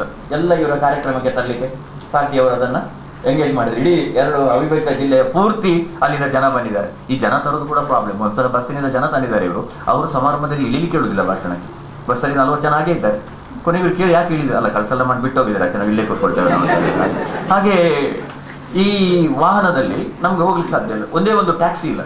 ಕೊನೆಗೆ ಅವರ ಅವ್ರ ಹತ್ರ ವ್ಯಾನ್ ಇತ್ತು, ಕೆಂಪಿದ್ದು ಮಾರುತಿ ವ್ಯಾನ್ ಇತ್ತು, ಅದರಲ್ಲಿ ಹೊರಟೆವು. ಈ ಮುಲ್ಕಿ ಹತ್ರ ಹೋಗುವಾಗ ಅದರದ್ದು ಪ್ಯಾನಲ್ ಕಟ್ ಆಗಿ ಅದು ಕಾರು ಅಲ್ಲೇ ನಿಂತು ಬಿಡ್ತು. ಅದರದ್ದು ಫ್ಯಾನ್ ಬೆಲ್ಟ್ ಕಟ್ ಆಯ್ತು. ಅದರದ್ದು ನನ್ನ ಕೈಲಿ ನರಸಿಂಹರಾಯರು ಒಣಗ್ತಾ ಇದ್ದಾರೆ ದೊಡ್ಡ ಫೋಟೋ. ಅವ್ರನ್ನ ತಗೊಳ್ಬೇಕು. ನಾನು ಮರುದಿನ ಫ್ರಂಟ್ ಪೇಜ್ಗೆ ಜಾಗ ಇಟ್ಟಿದ್ದಾರೆ ಅಲ್ಲಿ. ಕೊನೆಗೆ ಏನು ಮಾಡೋಣ, ಅಷ್ಟೊತ್ತಿಗೆ ಒಂದು ಪೊಲೀಸ್ ಜೀಪ್ ಬಂದು, ಬೇರೆ ವೆಹಿಕಲ್ಸ್ ಇಲ್ಲ, ಯಾರೂ ನಿಲ್ಲಿಸ್ತಾ ಇಲ್ಲ. ಪೊಲೀಸ್ ಜೀಪ್ ಅಲ್ಲ, SI ನಮ್ಮ ಗುರ್ತಾದವ್ರು ಇದ್ರು, ಮತ್ತು ಅಲ್ಲಿ ಕಾನ್ಸ್ಟೇಬಲ್ ನನ್ನ ಊರಿನವ ಬಾಲಕೃಷ್ಣ ಹೆಗಡೆ ಅಂತ ಮುಲ್ಕಿ. ಅವ್ರ ಮುಲ್ಕಿಯವರೆಗೆ ಬಿಡಿ, ಮತ್ತೆ ನಾವು ನೋಡ್ತೇವೆ. ಕೊನೆಗೆ ಮುಲ್ಕಿಗೆ ಹೋದೆವು. ಮುಲ್ಕಿಯಲ್ಲೂ ಟ್ಯಾಕ್ಸಿಗಳಿಲ್ಲ. ಕೊನೆಗೆ ಒಂದು ಐಡಿಯಾ ಆಯಿತು, ಅಲ್ಲಿ ಸೋಮಪ್ಪ ಸುವರ್ಣ ಆಗ MLA, ಅವ್ರ ಹತ್ರ ನಿಮ್ಮದೇ ಫೋಟೋ ನಾಳೆ ಬರಬೇಕಲ್ಲ ಅಂತ ಹೇಳಿ ಒಂದು ವ್ಯವಸ್ಥೆ ಮಾಡಿ ಯಾರು ಅಂತ ಅವರನ್ನು ಹುಡುಕಿಕೊಂಡು ಹೋದ್ರೆ ಅವ್ರ ಹತ್ರ ಒಂದು ಬಾಂಬೆದು ಟ್ಯಾಕ್ಸಿ ಇತ್ತು. ಇರಲಿ ಬೊಂಬೆದ ಟ್ಯಾಕ್ಸಿ ಗೋರ್ಪ್ಯಾನ್ ಅಂತೇಳಿ ಅವರ ಫೋಟೋ ಖಚಿತಪಡಿಸಿಕೊಂಡು ಅವರು ನಮಗೆ ಸುಮ್ಮನೆ ಬ್ರ್ಯಾಕೆಟಲ್ಲಿ ಶೆಟ್ರ್ ನಗರದಲ್ಲಿ ಹಾಗೆ ಮುಂದುವರಿತಲ್ಲ ಒಂದು ಬಾಂಬೆದು ಟ್ಯಾಕ್ಸಿ. ಅವನಿಗೆ ರೂಟ್ ಎಲ್ಲ ಗೊತ್ತಿಲ್ಲ. ಈ ಟ್ಯಾಕ್ಸಿ ಹೋಗ್ತಾ ಕಾಪುವಿನ ಹತ್ರ ಅವನು ಹೇಳ್ತಾನೆ, ಒಂದು ಡೀಸೆಲ್ ಪಾಡ್ರೆ ಮಾತಾಡ್ತಾನೆ, ಕಾರ್ ಸ್ಟಾಪ್ ಆಗಿದೆ. ನಮ್ಮ ಕೈಯಲ್ಲಿ ನರಸಿಂಹರಾವ್ ಪೂರ್ತಿ ಒಣಗಿದ್ದಾರೆ, ನಾವು ಒಣಗಿದ್ದೇವೆ, ಇವರು ಒಣಗಿದ್ದಾರೆ. ಇದು 9:45 ಸಮಯ ಇದು ಆಯ್ತಾ. ಅಷ್ಟೊತ್ತಿಗೆ ಬಾಂಬೆಗೆ ಹೋಗೋದು ಬಸ್ ಬಂದು ನಾನು ಕೈ ತೋರಿಸಿಕೊಳ್ಳೆ ನಿಲ್ಲಿಸಿದೆ. ನಾನು ಅನ್ನೋ ಅಂತ ಹೇಳಿದ್ರೆ ಬಹುಶಃ ನನ್ನ ಗೊತ್ತೇ ಇರಬೇಕು, ಆಗ ಹೇಳಿದಿಲ್ಲ ಸೆಲೆಬ್ರಿಟಿ ಅಂತ. ಆ ಕಾಲಕ್ಕೆ ಆಗಿರ್ಬೋದು ಅಂತ ಒಂದು ಭ್ರಮೆಯಲ್ಲಿ ನನಗೆ ನೋಡ್ಲಿಕ್ಕೆ ಹೋದ್ರೆ ಉಡುಪಿಯವರಿಗೆ ಒಂದು 25 ರೂಪಾಯಿ ಆಗ್ತದಲ್ಲ ಇಬ್ಬರದು. ಇರಲಿ, ನಮ್ಮ ಕೆಲಸ ಆಯ್ತು. ಉಡುಪಿಗೆ ಹೋದೆವು. ಉಡುಪಿಯಿಂದ ಅಲ್ಲಿ ಫೋನ್ ಮಾಡಿ ಆಟೋದಲ್ಲಿ ನಾವು ಬರ್ತಾ ಇದ್ದೇವೆ ಅಂತ ಹೇಳಿ NGM ಹತ್ರ ಬರುವಾಗ ಆಟೋ ಸ್ಟಾಪ್. ಸಮಯ 10:15.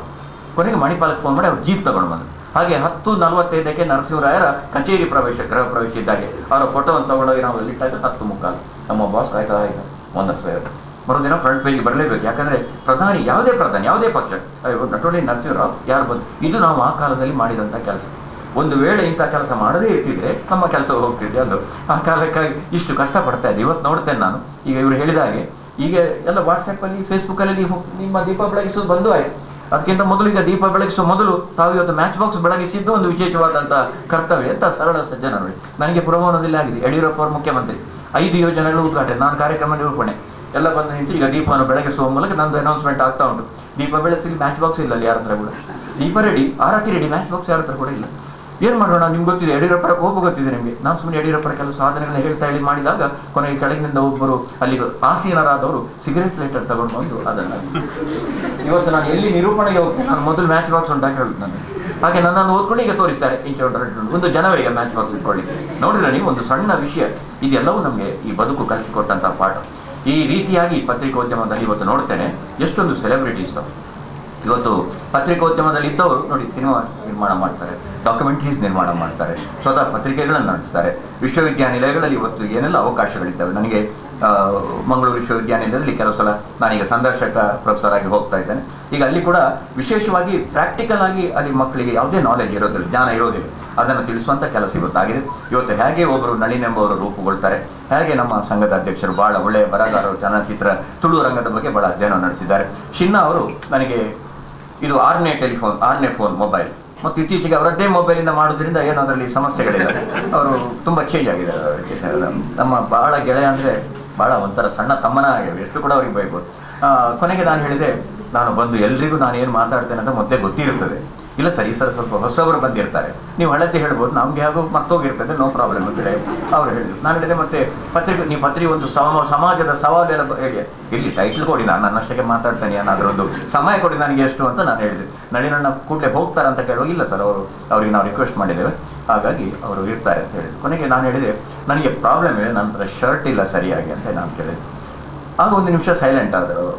ಯಾಕಂದ್ರೆ ಶರ್ಟ್ ಕೊಡ್ಬೇಕಾದಂತ ಪ್ರಮೇಯ ಬರ್ಬೋದೋ ಏನೆಂಬುದಾಗಿ. ಯಾಕಂದ್ರೆ ಒಂದ್ಸಲ ಅವ್ರು ಹೇಳಿದ್ದಾರೆ ನನಗೆ, ಯಾಕೆ ನೀವು ನನ್ನನ್ನೇ ಕರೀದು?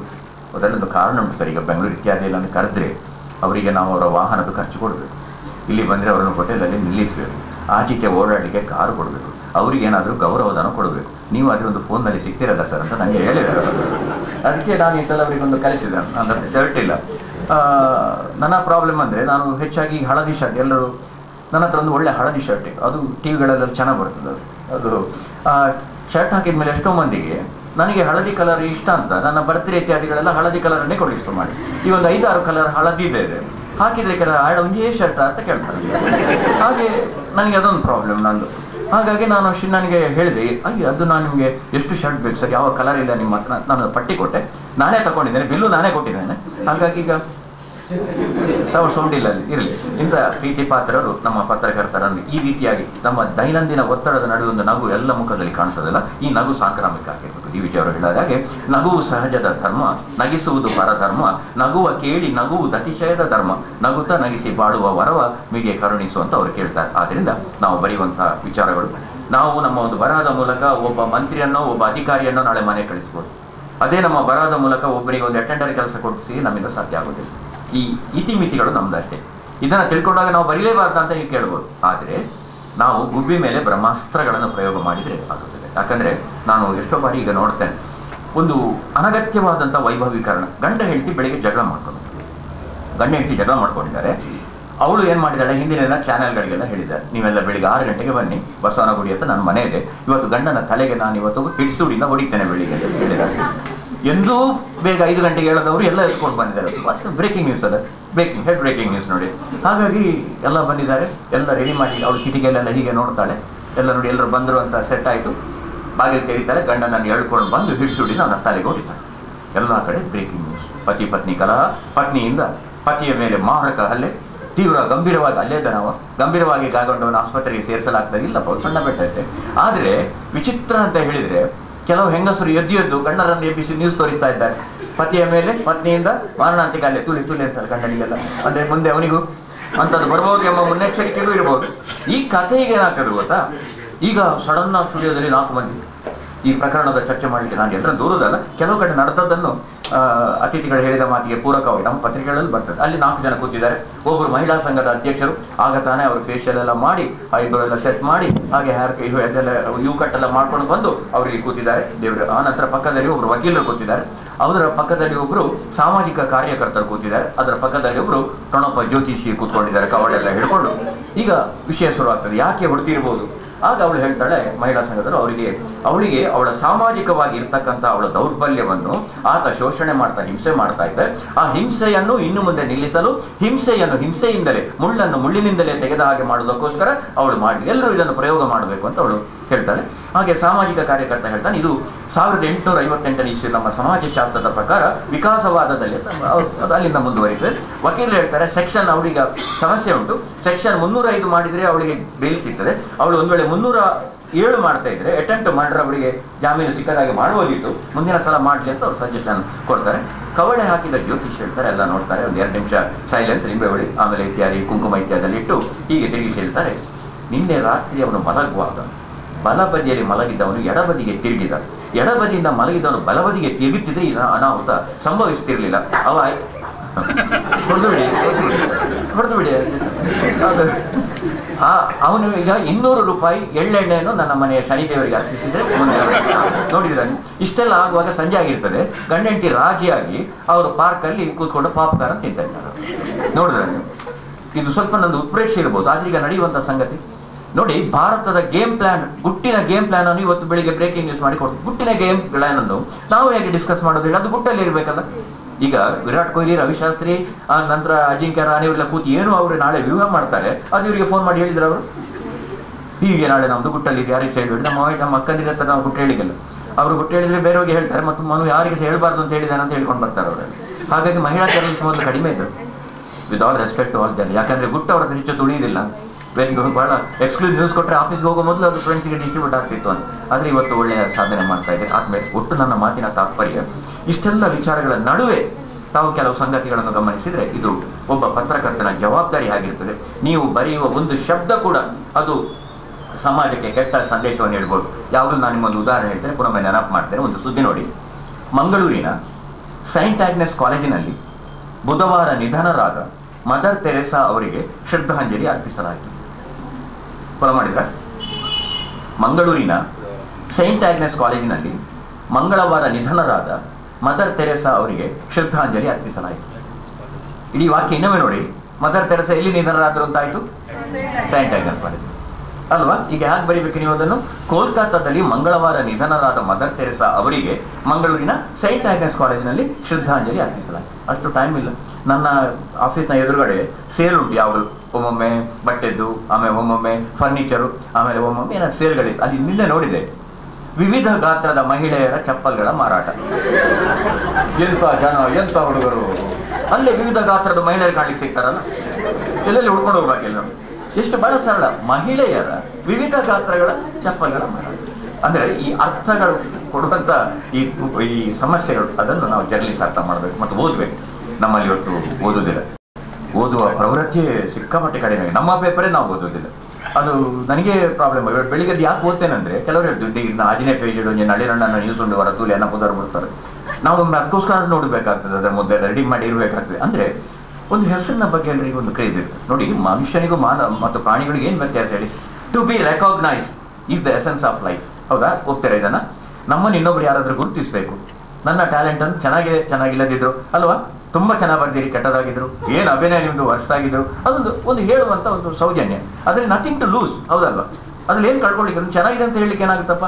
ಹಾಗಾಗಿ to be recognise is the essence of life. ನಮ್ಮನ್ನು ಯಾರೋ ಗುರುತಿಸ್ಬೇಕು. ಹೊಸ ಸಲ್ವಾರ್ ಹಾಕೊಂಡು ಹುಡುಗಿಯರು ಕ್ಲಾಸಿಗೆ ಹೋದ್ರೆ ಅವಳು ಪಕ್ಕದವಳು ಹೇಳ್ಬೇಕಲ್ಲ, ಚೆನ್ನಾಗಿದೆ ಸಲ್ವಾರ್, ಎಲ್ಲಿ ತಗೊಂಡೆ ಅಂತ ಕೇಳ್ಬೇಕಲ್ಲ. ಅವಳು ಹೇಳಿದೆ, ಹುಡುಗರು ಹಾಗೆ ಒಂದು ಇವತ್ತು ಟೀ ಶರ್ಟ್ ಹೊಸ ಹಾಕೊಂಡಿದ್ದಾನೆ, ಅದು ರ್ಯಾಕೋಸ್ಟೇ, ಅದು ಯಾವುದು ಬ್ರ್ಯಾಂಡೆಡ್. ಪಕ್ಕದಲ್ಲಿ ಇದ್ದವ್ರು ಏನ್ ಮಾತಾಡ್ತಾ ಇಲ್ಲ ಹುಡುಗರು, ಇವ್ನು ಹೀಗೆ ಮಾಡ್ತಾನೆ, ಅವಳು ಕೂಡ ಹೀಗೆ ಮಾಡ್ತಾಳೆ, ಸುದ್ದಿ ಇಲ್ಲ. 2 ಪೀರಿಯಡ್ ಮುಗಿದ್ರು ಸುದ್ದಿ ಇಲ್ಲ. ಕೊನೆಗೆ ಅವಳೇ ಕೇಳೋದಿಲ್ಲ, ಹೊಸ ಸಲ್ವಾರ್ ಹಾಕಿದ್ರೆ ಸ್ವಲ್ಪ ಸೆಕೆ ಜಾಸ್ತಿ ಏನ ಅಂತೆಲ್ಲ ಅಲ್ವಾ? ಕೇಳ್ತೇವೆ ಇಲ್ವಾ ನಾವು? To be recognise. ಅವ್ರು ಹೇಳಿದ್ರೆ ಒತ್ತಾಯ ಪೂರ್ವಕ ನಾವು ಹೇಳಿಸು. ಅಂದ್ರೆ ಈ ಗುಣ ನಮ್ಮನ್ನು ಇನ್ನೊಬ್ರು ಗುರುತಿಸಬೇಕು. ನನ್ನ ಹೆಸರು ಮೊದಲಾಗಿ ಉದಯವಾಣಿಯಲ್ಲಿ ಬಂದದ್ದು ನಾನು 7ನೇ ಕ್ಲಾಸ್ನಲ್ಲಿ ಇದ್ದಾಗ. ನನ್ನ ಕರ್ವಾಲ್ ಶಾಲೆಯಲ್ಲಿ ನಾನು ಜತೆ ಕಾರ್ಯದರ್ಶಿ ಮನೋಹರ್ ಪ್ರಸಾದ್ ವಂದಿಸಿದರು, ಅಷ್ಟೇ ವಿಷಯ. ಅದು ನಮ್ಮ ಸೆಕ್ರೆಟರಿ ಯಾರು ಕಳಿಸಿದ್ದಾರೆ.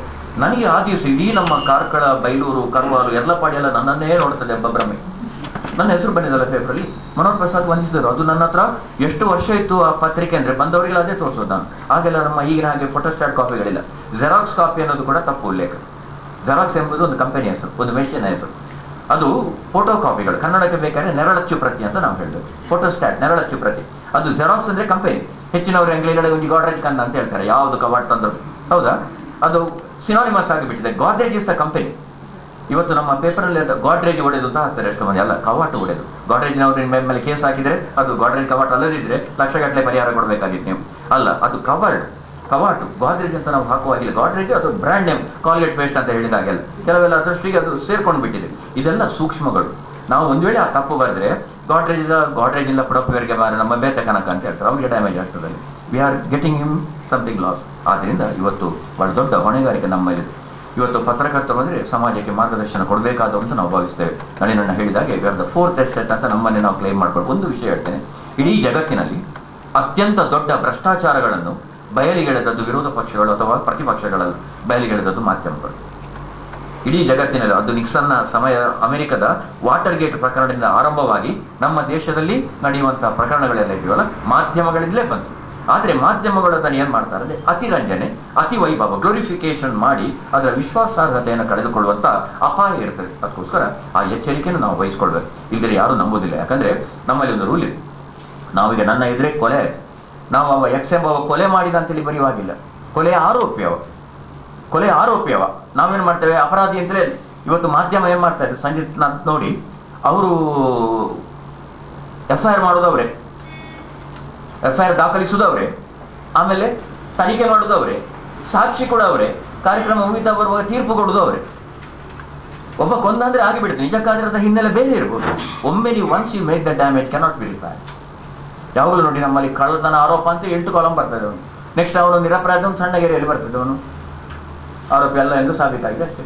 ಅಂದರೆ ಅಪ್ರಿಯಾರಿಟೀಸ್ ಅನ್ನ ಮರೀತೇವೆ. ಹಾಗಾಗಿ ಆ ಎಚ್ಚರಿಕೆ. ಒಬ್ಬರನ್ನು ಡ್ಯಾಮೇಜ್ ಮಾಡೋದು ಬಹಳ ಸುಲಭ, ಆದರೆ ಅದೇ ರೀತಿ ಒಬ್ಬರನ್ನ ಕ್ರಿಯೇಟ್ ಮಾಡೋದು ಬಹಳ ಕಷ್ಟ. ಅದು ನಮ್ಗಿರಲಿ. ಯಾಕಂದ್ರೆ unless and until it is proved by the court of law, he is not guilty, he is only accused. ಗೊತ್ತಾಯ್ತಾ? ನಮ್ಮ ನ್ಯಾಯಾಂಗದ ತೀರ್ಪು ಬರುವವರೆಗೆ ಅವನು ಕೇವಲ ಆರೋಪಿ, ಅವನು ಅಪರಾಧಿ ಅಲ್ಲ. ನ್ಯಾಯಾಂಗದ ತೀರ್ಪು ಬಂದ ಮೇಲೆ ಮಾತ್ರ. ಅದಕ್ಕೂ ನಮ್ಮಲ್ಲಿ ಇವತ್ತು ಸಮಸ್ಯೆ ಇದೆ. 4 ಜನ ಒಬ್ಬನನ್ನು ಹೊತ್ಕೊಂಡು ಹೋಗ್ತಾ ಇದ್ದಾರೆ ಸ್ಮಶಾನಕ್ಕೆ.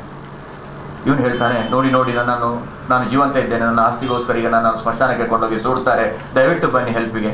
ಎಲ್ಲ ನೋಡಿದ್ರು ಅಂತ ಮತ್ತೆ ಅಂಕದ ನಮ್ಗೆ ಎಂಕಲೆ ಜಾಸ್ತಿ ಆಗ್ತದೆ ಅಂತೇಳಿ ನಮ್ಮ ಅಕ್ಕಂದಿರಲ್ಲಿದ್ದಾರೆ. ಸಂಜೆ 6 ಗಂಟೆಗೆ ಅವ್ರದ್ದು ಅಶ್ವತ್ಥಮರದಲ್ಲಿ ಪ್ರದೇಶ ಸಮಾಚಾರ ಸ್ಟಾರ್ಟ್ ಆಗ್ತದೆ. ಅವ್ರು ಏನು ಮಾಡ್ತಾರೆ ಅಂತ ಹೇಳಿದ್ರೆ, ಹೌದು ಮಾರ್ರೆ, ಅವಳು ಗಂಡನಿಗೆ ಚಾ ಮಾಡಿ ಕೊಡುವುದೇ ಇಲ್ಲಂತೆ, ಅವನೇ ಬಂದು ಸಂಜೆ ಟೀ ಮಾಡುದಂತೆ ಅಂತ ಅಲ್ಲವಂತ ಹೇಳ್ತಾರೆ. ಇನ್ನೊಬ್ಬರು ಹೌದು ಅಂತ ಅವಳು ಒಬ್ಬಳೆ ಪಿಕ್ಚರ್ಗೆ ಹೋಗುದಂತೆ, ಅವಳು ಗಂಡ ಪಾಪ ಬಂದು ಹೊರಗಡೆ ಕಾದು ಬಿಟ್ಟದಂತೆ. ಮತ್ತೊಬ್ಬಳು ಹೇಳ್ತಾರೆ, ಅಯ್ಯೋ ಅದವಳದು PSR ಸೀರೆ ಅಲ್ವೇ ಅಲ್ಲ, ಅದು ಚೈನಾ ಸೀರೆ, ಸುಳ್ಳು ಹೇಳುದು ಅವಳು ಅಂತ. ಕೊನೆಗೆ ವಿಷಯ ಆಗ್ತಾ ಆಗ್ತದೆ, ನಮ್ಗೆ ಯಾಕೆ ಇನ್ನೊಬ್ಬರು ಸುದ್ದಿ, ನಮ್ದೇ ಜಾಸ್ತಿ ಆಗಿದೆ ಅಂತೇಳಿ ಕಾರ್ಯಕ್ರಮ ಮುಕ್ತಾಯ ಆಗ್ತದೆ ಹೆಚ್ಚಾಗಿ. ಇದು ನಮ್ಮ ಸುದ್ದಿಗಳ ಪ್ರಕರಣ ಕೂಡ ಆಗಿದೆ. ನಾವೆಲ್ಲರೂ ವರದಿಗಾರರೇ, ಒಬ್ಬರಿಂದ ಒಬ್ಬರು ವರದಿಗಳನ್ನು ಹೇಳ್ತಾ ಇರ್ತೇವೆ. ವ್ಯತ್ಯಾಸ ಎಲ್ಲಿ ಅಂತಂದ್ರೆ, ವ್ಯತ್ಯಾಸ ಜನತೆಗೂ ಒಬ್ಬ ವರದಿಗಾರನ ಇರ್ತಕ್ಕಂಥ ವ್ಯತ್ಯಾಸ ಏನಂದ್ರೆ, ಎಲ್ಲರೂ ಕೂಡ ಹೋಗಿ ಕಾರ್ಯಕ್ರಮದಲ್ಲಿ ಆ ಬಾಹುಬಲಿಯನ್ನು ನೋಡ್ತಾರೆ.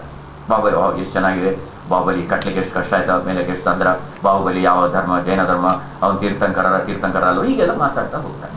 ಒಬ್ಬ ಪತ್ರಕರ್ತನಾದವ ಇದರ ಹೈಟ್ ಎಷ್ಟು, ಏಕಶಿಲಾ ವಿಗ್ರಹ ಆದರೆ ಈ 500 ವರ್ಷಗಳ ಕಾಲ ಹೇಗೆ, ಅದು ಯಾವ ತಂತ್ರಜ್ಞಾನದಿಂದ ಯಾವುದೇ ತೊಂದರೆ ಆಗದೆ ಉಳಿಯಿತು, ಇದನ್ನು ಕಟ್ಟಿಸಿದ ಅರಸ ಯಾರು, ಇದನ್ನು ಇಲ್ಲೇ ಕೆತ್ತಿದ್ರ ಕೆಳಗಿನ ತಂದ, ಇದನ್ನೆಲ್ಲ ಒಬ್ಬ ನೋಡ್ತಾನೆ. ಅವ್ರು ಪತ್ರಕರ್ತ. ಎಷ್ಟೋ ಆಕ್ಸಿಡೆಂಟ್ ಆಗಿರ್ತದೆ, ಒಂದು ವೆಹಿಕಲ್ ಮತ್ತು ಸುಮ್ಮನೆ ಹೆಲ್ಮೆಟ್ ಬಿದ್ದಿರ್ತದೆ, ಜನ ಬಸ್ಸಲ್ಲಿ ಆಕ್ಸಿಡೆಂಟ್ಗೆ ಮಾರಿರುತ್ತೆ, ಅವ್ರಿಗೊಂದು ಆಕ್ಸಿಡೆಂಟ್, ಸ್ಕೂಟರ್ ಬೂದು ತಾಗದಿರೋದಂತ ಹೋಗ್ತಾರೆ. ಜರ್ನಲಿಸ್ಟ್ ಏನ್ ಮಾಡ್ತಾನೆ ಅಂದ್ರೆ, ಅದು ಯಾಕಾಯ್ತು, ಯಾರಿದ್ರು ಅದರಲ್ಲಿ, ಅವರಿಗೆ ಜಖಮ್ ಆಗಿದೆ, ನಿಧನ ಆಗಿದ್ದಾರೆ, ಸತ್ತು ಬಿಟ್ಟಿದ್ದಾರೆ, ಹಾಗೆಲ್ಲ ಒಬ್ಬ ಜರ್ನಲಿಸ್ಟ್ ನೋಡ್ತಾನೆ. ಇದು ಜನಸಾಮಾನ್ಯರಿಗೂ ಜರ್ನಲಿಸ್ಟಿಗೂ ಅಂತ ವ್ಯತ್ಯಾಸ. ಹಾಗೆ ಇವನು ಬೊಬ್ಬೆ ಹೊಡಿತಾ ಇದ್ದ, ನನ್ನ ಕಾಪಾಡಿ ದಯವಿಟ್ಟು ನನ್ನನ್ನು. ಆಗ ಒಂದು 2 ಜನ ಕೇಳ್ತಾರೆ, ಇದು ವಿಜಯವ ಕಾಂಡೆ ಸೈದ ಮೈತೆ ಅಂಕಲು ಕೊತ್ತಾರೆ ಕೊಡಬೇ ನಂದಿವಿಡೆ ಬುಕ್ಕಲ ಮಲ್ದೆ ಅಂಕಲು ಕಾಸುಲ ಕೊಡ್ತ. ಇವನಿಗೆ ನ್ಯಾಯ ಎಲ್ಲಿ ಸಿಗ್ತದೆ ಹೇಳಿ. ಕೊನೆಗೆ ಎದುರಿನಲ್ಲಿ ಒಬ್ಬರು ನ್ಯಾಯಾಂಗದ ಪಂಡಿತರೊಬ್ಬರು ಬಂದು, ನ್ಯಾಯಾಧೀಶರು ಇರ್ಬೋದೇನೋ, ಪಕ್ಕ ಹೇಳಿದ್ರೆ ಮತ್ತೆ ನ್ಯಾಯಾಂಗ ನಿಂದನೆ ಆಗ್ಬೋದು ನಾನು, ಹಾಗಾಗಿ ಅದನ್ನು ಇನ್ವರ್ಟೆಡ್ ಕೋಮಾದಲ್ಲಿ ಹೇಳಿಬಿಡ್ತೇನೆ. ಇವನಿಗೆ ಧೈರ್ಯ ಬಂತು, ಇವರಾದ್ರೂ ನನಗೆ ನ್ಯಾಯ ಕೊಡ್ತಾರೆ ಅಂತ ಹೇಳಿ ಅವ್ರು ಹೇಳಿ, ಸ್ವಾಮಿ ನನ್ನ ಆಸ್ತಿಗೋಸ್ಕರ ನನಗೆ ಹೀಗೆ ಮಾಡ್ತಾರೆ, ದಯವಿಟ್ಟು ನನ್ನನ್ನು ರಕ್ಷಣೆ ಮಾಡಬೇಕು. ಆಗ ಅವನು 4 ಮಂದಿ ಹತ್ರ ಕೇಳ್ತಾನೆ. ಆ 4 ಮಂದಿ ಹೇಳ್ತಾರೆ, ಹೌದು ಅವನು ಬೆಳಿಗ್ಗೆ ಸತ್ತಿದ್ದಾನೆ. ಇವರು ಹೇಳ್ತಾರೆ, 4 ಸಾಕ್ಷಿಗಳು ನಿನ್ನ ವಿರೋಧ ಇರುವುದರಿಂದ ನೀನು ಸತ್ತಿದ್ದೆ ಎಂದು ನಾನು ತಿಳಿಸಲು ವಿಷಾದಿಸುತ್ತೇನೆ ಅಂತ ಹೇಳ್ತಾರೆ. 4 ಸಾಕ್ಷಿ ಅವನ ವಿರೋಧ, ಅದರಿಂದ ಅವರು ಸತ್ತಿದ್ದಾನಂತ ತಿಳಿಸಲು ವಿಷಾದಿಸ್ತೇವೆ. ಹೀಗೆ ಇಂಥ ಸಂತು ಗೊಂದಲಗಳ ನಡುವೆ ಒಬ್ಬ ಪತ್ರಕರ್ತ ಇವತ್ತಿರುವಂತಹ ಜವಾಬ್ದಾರಿಯೇ ಆತನಿಂದ ಯಾರಿಗೂ ತೊಂದರೆ ಆಗದೇ ಇರುವಂಥದ್ದು. ಸಮಾಜಕ್ಕೆ ಒಂದು ರಚನಾತ್ಮಕವಾದಂತಹ ಶಕ್ತಿನ ಆತ ತುಂಬಬೇಕು. ಹಿ should B the catalyst in the development of the society ಅಂತ ಒಂದು ಆಂಗ್ಲ ಮಾತಿದೆ. ಅಂದ್ರೆ ಸಮಾಜದ ಒಟ್ಟು ಅಭಿವೃದ್ಧಿಯಲ್ಲಿ ಆತ ಒಂದು ವೇಗವರ್ಧಕ ಆಗಬೇಕು. ಸೈನ್ಸ್ ಅಲ್ಲಿ ಒಂದು ವೇಗವರ್ಧಕ ಅಂತ ಉಂಟು. ಇಲ್ಲಿ ಸೈನ್ಸ್ ಹಿನ್ನೆಲೆ ಯಾರಾದ್ರೂ ನಿಮಗೆ ಗೊತ್ತಿರಬೇಕು. ಕ್ಯಾಟಲಿಸ್ಟ್ ಅಂತ ನಾವು ಕರಿತೇವೆ. ಕ್ಯಾಟಲಿಸ್ಟ್ ಅಲ್ಲಿ 2 ಕ್ಯಾಟಲಿಸ್ಟ್ ಇದೆ, ಒಂದು ಪಾಸಿಟಿವ್ ಕ್ಯಾಟಲಿಸ್ಟ್, ಇನ್ನೊಂದು ನೆಗೆಟಿವ್ ಕ್ಯಾಟಲಿಸ್ಟ್. ಪಾಸಿಟಿವ್ ಕ್ಯಾಟಲಿಸ್ಟ್ ಅಂದ್ರೆ ಧನಾತ್ಮಕವಾದಂತಹ ವೇಗವರ್ಧಕ, ಅದು ಒಂದು ರಾಸಾಯನಿಕ ಕ್ರಿಯೆಯ ವೇಗವನ್ನು ವರ್ಧಿಸ್ತದೆ. ಇನ್ನೊಂದು ನೆಗೆಟಿವ್ ಕ್ಯಾಟಲಿಸ್ಟ್ ಒಂದು ರಾಸಾಯನಿಕ ಕ್ರಿಯೆಯ ವೇಗವನ್ನು ಕುಗ್ಗಿಸ್ತದೆ. ಆದರೆ ತಾನು ಯಾವ ಬದಲಾವಣೆಗೂ ಅದು ಒಳಗೊಳ್ಳುವುದಿಲ್ಲ. It will not undergo any changes, but it will either increase the rate of a chemical reaction or it will decrease the rate of chemical reaction. ಅಂತ ಕ್ಯಾಟಲಿಸ್ಟ್ಗಳು ಈ ಸಮಾಜದಲ್ಲಿ ನಾವಾಗಬೇಕು. ಇವತ್ತು ಒಳ್ಳೆಯ ಅವಕಾಶ, ನನಗೆ ಒಂದಿಷ್ಟು 5 ನಿಮಿಷ ಹೆಚ್ಚೇ ತಗೊಂಡೆ, ಅದಕ್ಕೋಸ್ಕರ ಕ್ಷಮೆ ಕೇಳ್ತಾ ಇಷ್ಟೊಂದು ಒಳ್ಳೆಯ ಅವಕಾಶ ನನಗೆ ಕೊಟ್ಟಿದ್ದೀರಿ. ನಳಿನಣ್ಣ ನಮ್ಮ ಜೊತೆಗೆ ಯಾವಾಗಲೂ ಇರಿ, ಯಾಕಂದರೆ ಇನ್ನು ಮುಂದೆ ನಾವು ಮತ್ತಷ್ಟು ಇನ್ನಷ್ಟು ದೊಡ್ಡ ದೊಡ್ಡ ಹುದ್ದೆಗಳು ನಮಗೆ ಬರ್ತದೆ. ಆ ಸಂದರ್ಭದಲ್ಲೂ ನಾವೇ ನಿಮ್ಮನ್ನು ಮೊದಲಾಗಿ ಅಭಿನಂದಿಸುವುದು ನಮ್ಮ ಪ್ರೆಸ್ ಕ್ಲಬ್, ಅನಂತರ ನಮ್ಮ ಪತ್ರಕರ್ತರ ಸಂಘ, ನಮ್ಮ ಟ್ರಸ್ಟ್ನ ಕೆಲಸ ಆಗಿರ್ತದೆ. ಆದಮೇಲೆ ನನ್ನ ಮಾತನ್ನು ಕೊನೆಗೊಳಿಸುವ ಮೊದಲು ಸ್ವಲ್ಪ ಗಮನೊಟ್ಟಿಗೆ 3 ಸೆಂಟೆನ್ಸ್. ಒಬ್ಬ ಪತ್ರಕರ್ತನಿಗೆ ತನ್ನ ವೃತ್ತಿಯಲ್ಲಿ ಬದ್ಧತೆ ಇರಬೇಕು, ದಟ್ ಶುಡ್ ಬಿ ಕಮಿಟ್ಮೆಂಟ್. ಎರಡನೇದು, ಒಂದು ಮಗುವಿನ ಮುಗ್ಧತೆಯ ಕುತೂಹಲ ಇರಬೇಕು. He should be innocent but he should learn everything. ಮೂರನೇದು, ತನ್ನ ಜವಾಬ್ದಾರಿಯ ಅರಿವು ಆತನಿರಬೇಕು. He should be responsible. ಕೊನೆಯ ಉದಾಹರಣೆ, ಲೈಬ್ರರಿ, ಪಬ್ಲಿಕ್ ಲೈಬ್ರರಿ ಒಬ್ಬ ಸದಸ್ಯ ಇದ್ದಾನೆ. ಪಬ್ಲಿಕ್ ಲೈಬ್ರರಿ ಗೊತ್ತಲ್ಲ, ನಾವು ಹಣ ಕೊಟ್ಟು ಮೆಂಬರ್ ಆಗ್ತೇವೆ, ಆಮೇಲೆ 1 ವಾರಕ್ಕೋ 3 ದಿನಕ್ಕೋ ಎಷ್ಟೋ ಆದರೂ ರೆಂಟ್ ತಗೊಳ್ತಾರೆ. ನಾವು ಬುಕ್ ತಗೊಂಡು ಬರ್ತೇವೆ. ಇವನು ಹೋಗಿ ಕೇಳ್ತಾನೆ, ಅವನ ಹತ್ರ ಅಲ್ಲಿ ಕ್ಲಾರ್ಕ್ ಹೀಗೆ ಇದ್ದಾನೆ, ಇವನು ಕೇಳ್ತಾನೆ, ಸ್ವಾಮಿ ನಮಸ್ಕಾರ. ನಮಸ್ಕಾರ. ಆತ್ಮಹತ್ಯೆ ಹೇಗೆ ಮಾಡಿಕೊಳ್ಳುವುದೆಂಬ ಪುಸ್ತಕ ಇದೆಯಾ ನಿಮ್ಮ ಹತ್ರ? ಇದೆ, ಕೊಡಿ.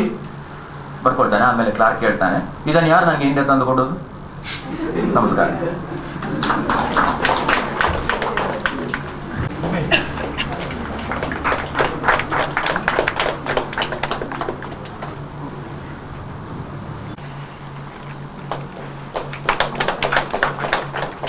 ಮನೋಹರ್ ಪ್ರಸಾದ್ ರವರಿಗೆ ಆರ್ಸಿ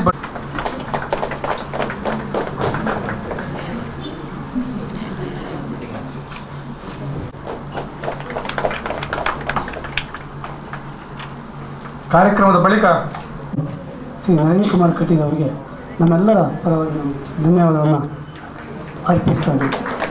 ಹಾಗೆ ನಮ್ಮ ಗುರುಗಳು ಮತ್ತು ಉದಯವಾಣಿ ಪತ್ರಿಕೆಯ 3 ಮುಖ್ಯಸ್ಥರಾಗಿರುವ ಮನೋಹರ್ ಪ್ರಸಾದ್ ಅವರು, ನಾವು ಅವರಿಗೆ ವಿಶೇಷವಾದ ಒಂದು ಧನ್ಯವಾದವನ್ನು ಹೇಳಲೇಬೇಕಾಗ್ತದೆ. ಕಳೆದ 5 ವರ್ಷದಿಂದ ನಾನು ಅವರಿಗೆ ಧನ್ಯವಾದವನ್ನು